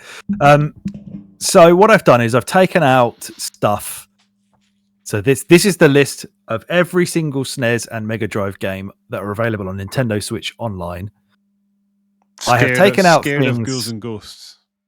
Yeah, absolutely. I've taken out stuff that we've already talked about or played, like good. the Mario games, stuff like that. Smart. We can definitely veto stuff that has bullshit, like that's just either nonsense or super long. Like, there's no point playing like a full There's no on point in playing a JRPG. RPG. Really, Yeah, like Shining Force, they're on here, but come on, we ain't gonna sit through and play Shining. I'm not playing Shining Force 2 again. No, unfortunately not. So, right, we'll start off with the SNES side. So what I'm going to do is, if for anyone out there is watching, they want to figure out how you do a randomizer, that's how you do it.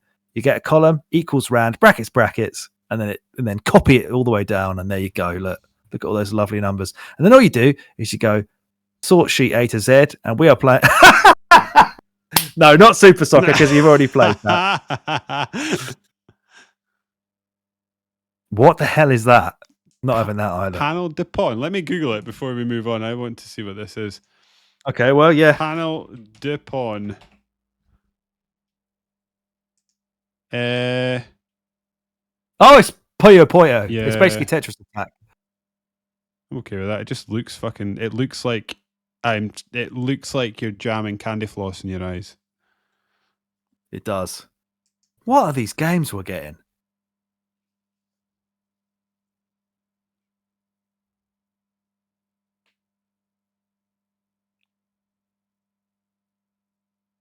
See the images. Let's have a look at some pictures. Oh, It's just just looks fighting like a game. standard fighting game. Yeah.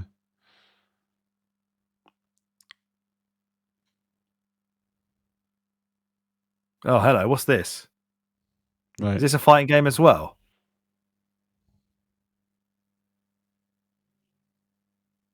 I think that's the game I played as a kid. It's a beat 'em up. All right, should we do that one Yeah, then? hell yeah. What's it called? Okay, that's Battletoads Battletoads and and Battle Maniacs. That's our the one I first played. SNES. Why has this got loads of gaps in it? What the fuck's happened to the Mega Drive one? Fuck knows. Something. All right, anyway. So now we're on to the first Mega Drive game. Oh, God. Okay, Yeah. Okay. fine. I am interested to try Comic Zone again. I don't think I've ever really managed to get that far in it. I love the way it looks. I think that appeared on Xbox 360 at some point, and I think I maybe played Yeah, it I think so. on there, and that's the last time I played it for about 10 minutes. Yeah, that may be all I'm going to give it, but there we go. It's a game people know. There's our Mega Drive one. The next SNES one in the randomizer is no. Why did I even leave Super Mario I'm Kart in surprised there? you let it get through there. Oh God, what is the that? fuck is Claymates?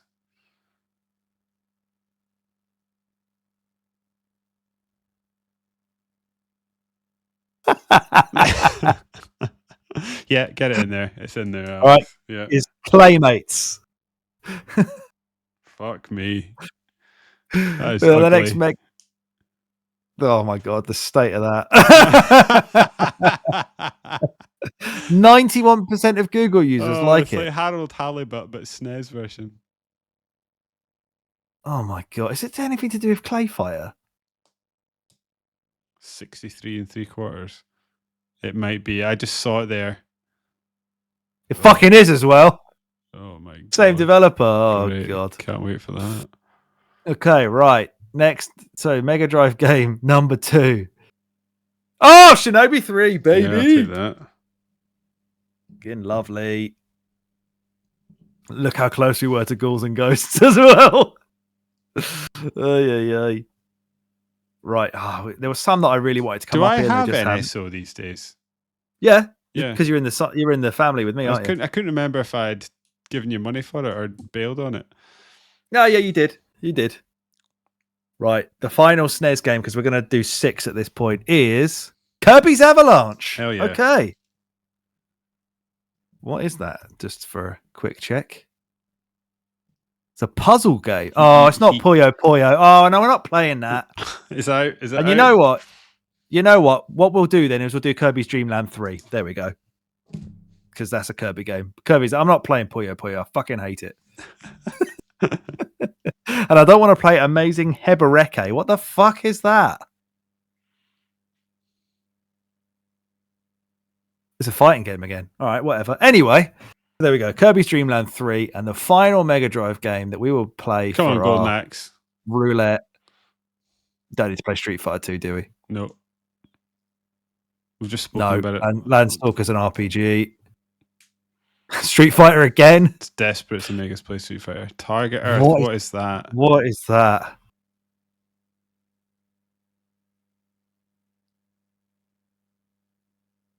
That's definitely not what that is. A run and gun platformer. That's what I just heard there. Looks like Yeah. it's in. Saw. Seems like it's in. Let's have a quick look. DreamWorks. Shut up. Oh, I've played this.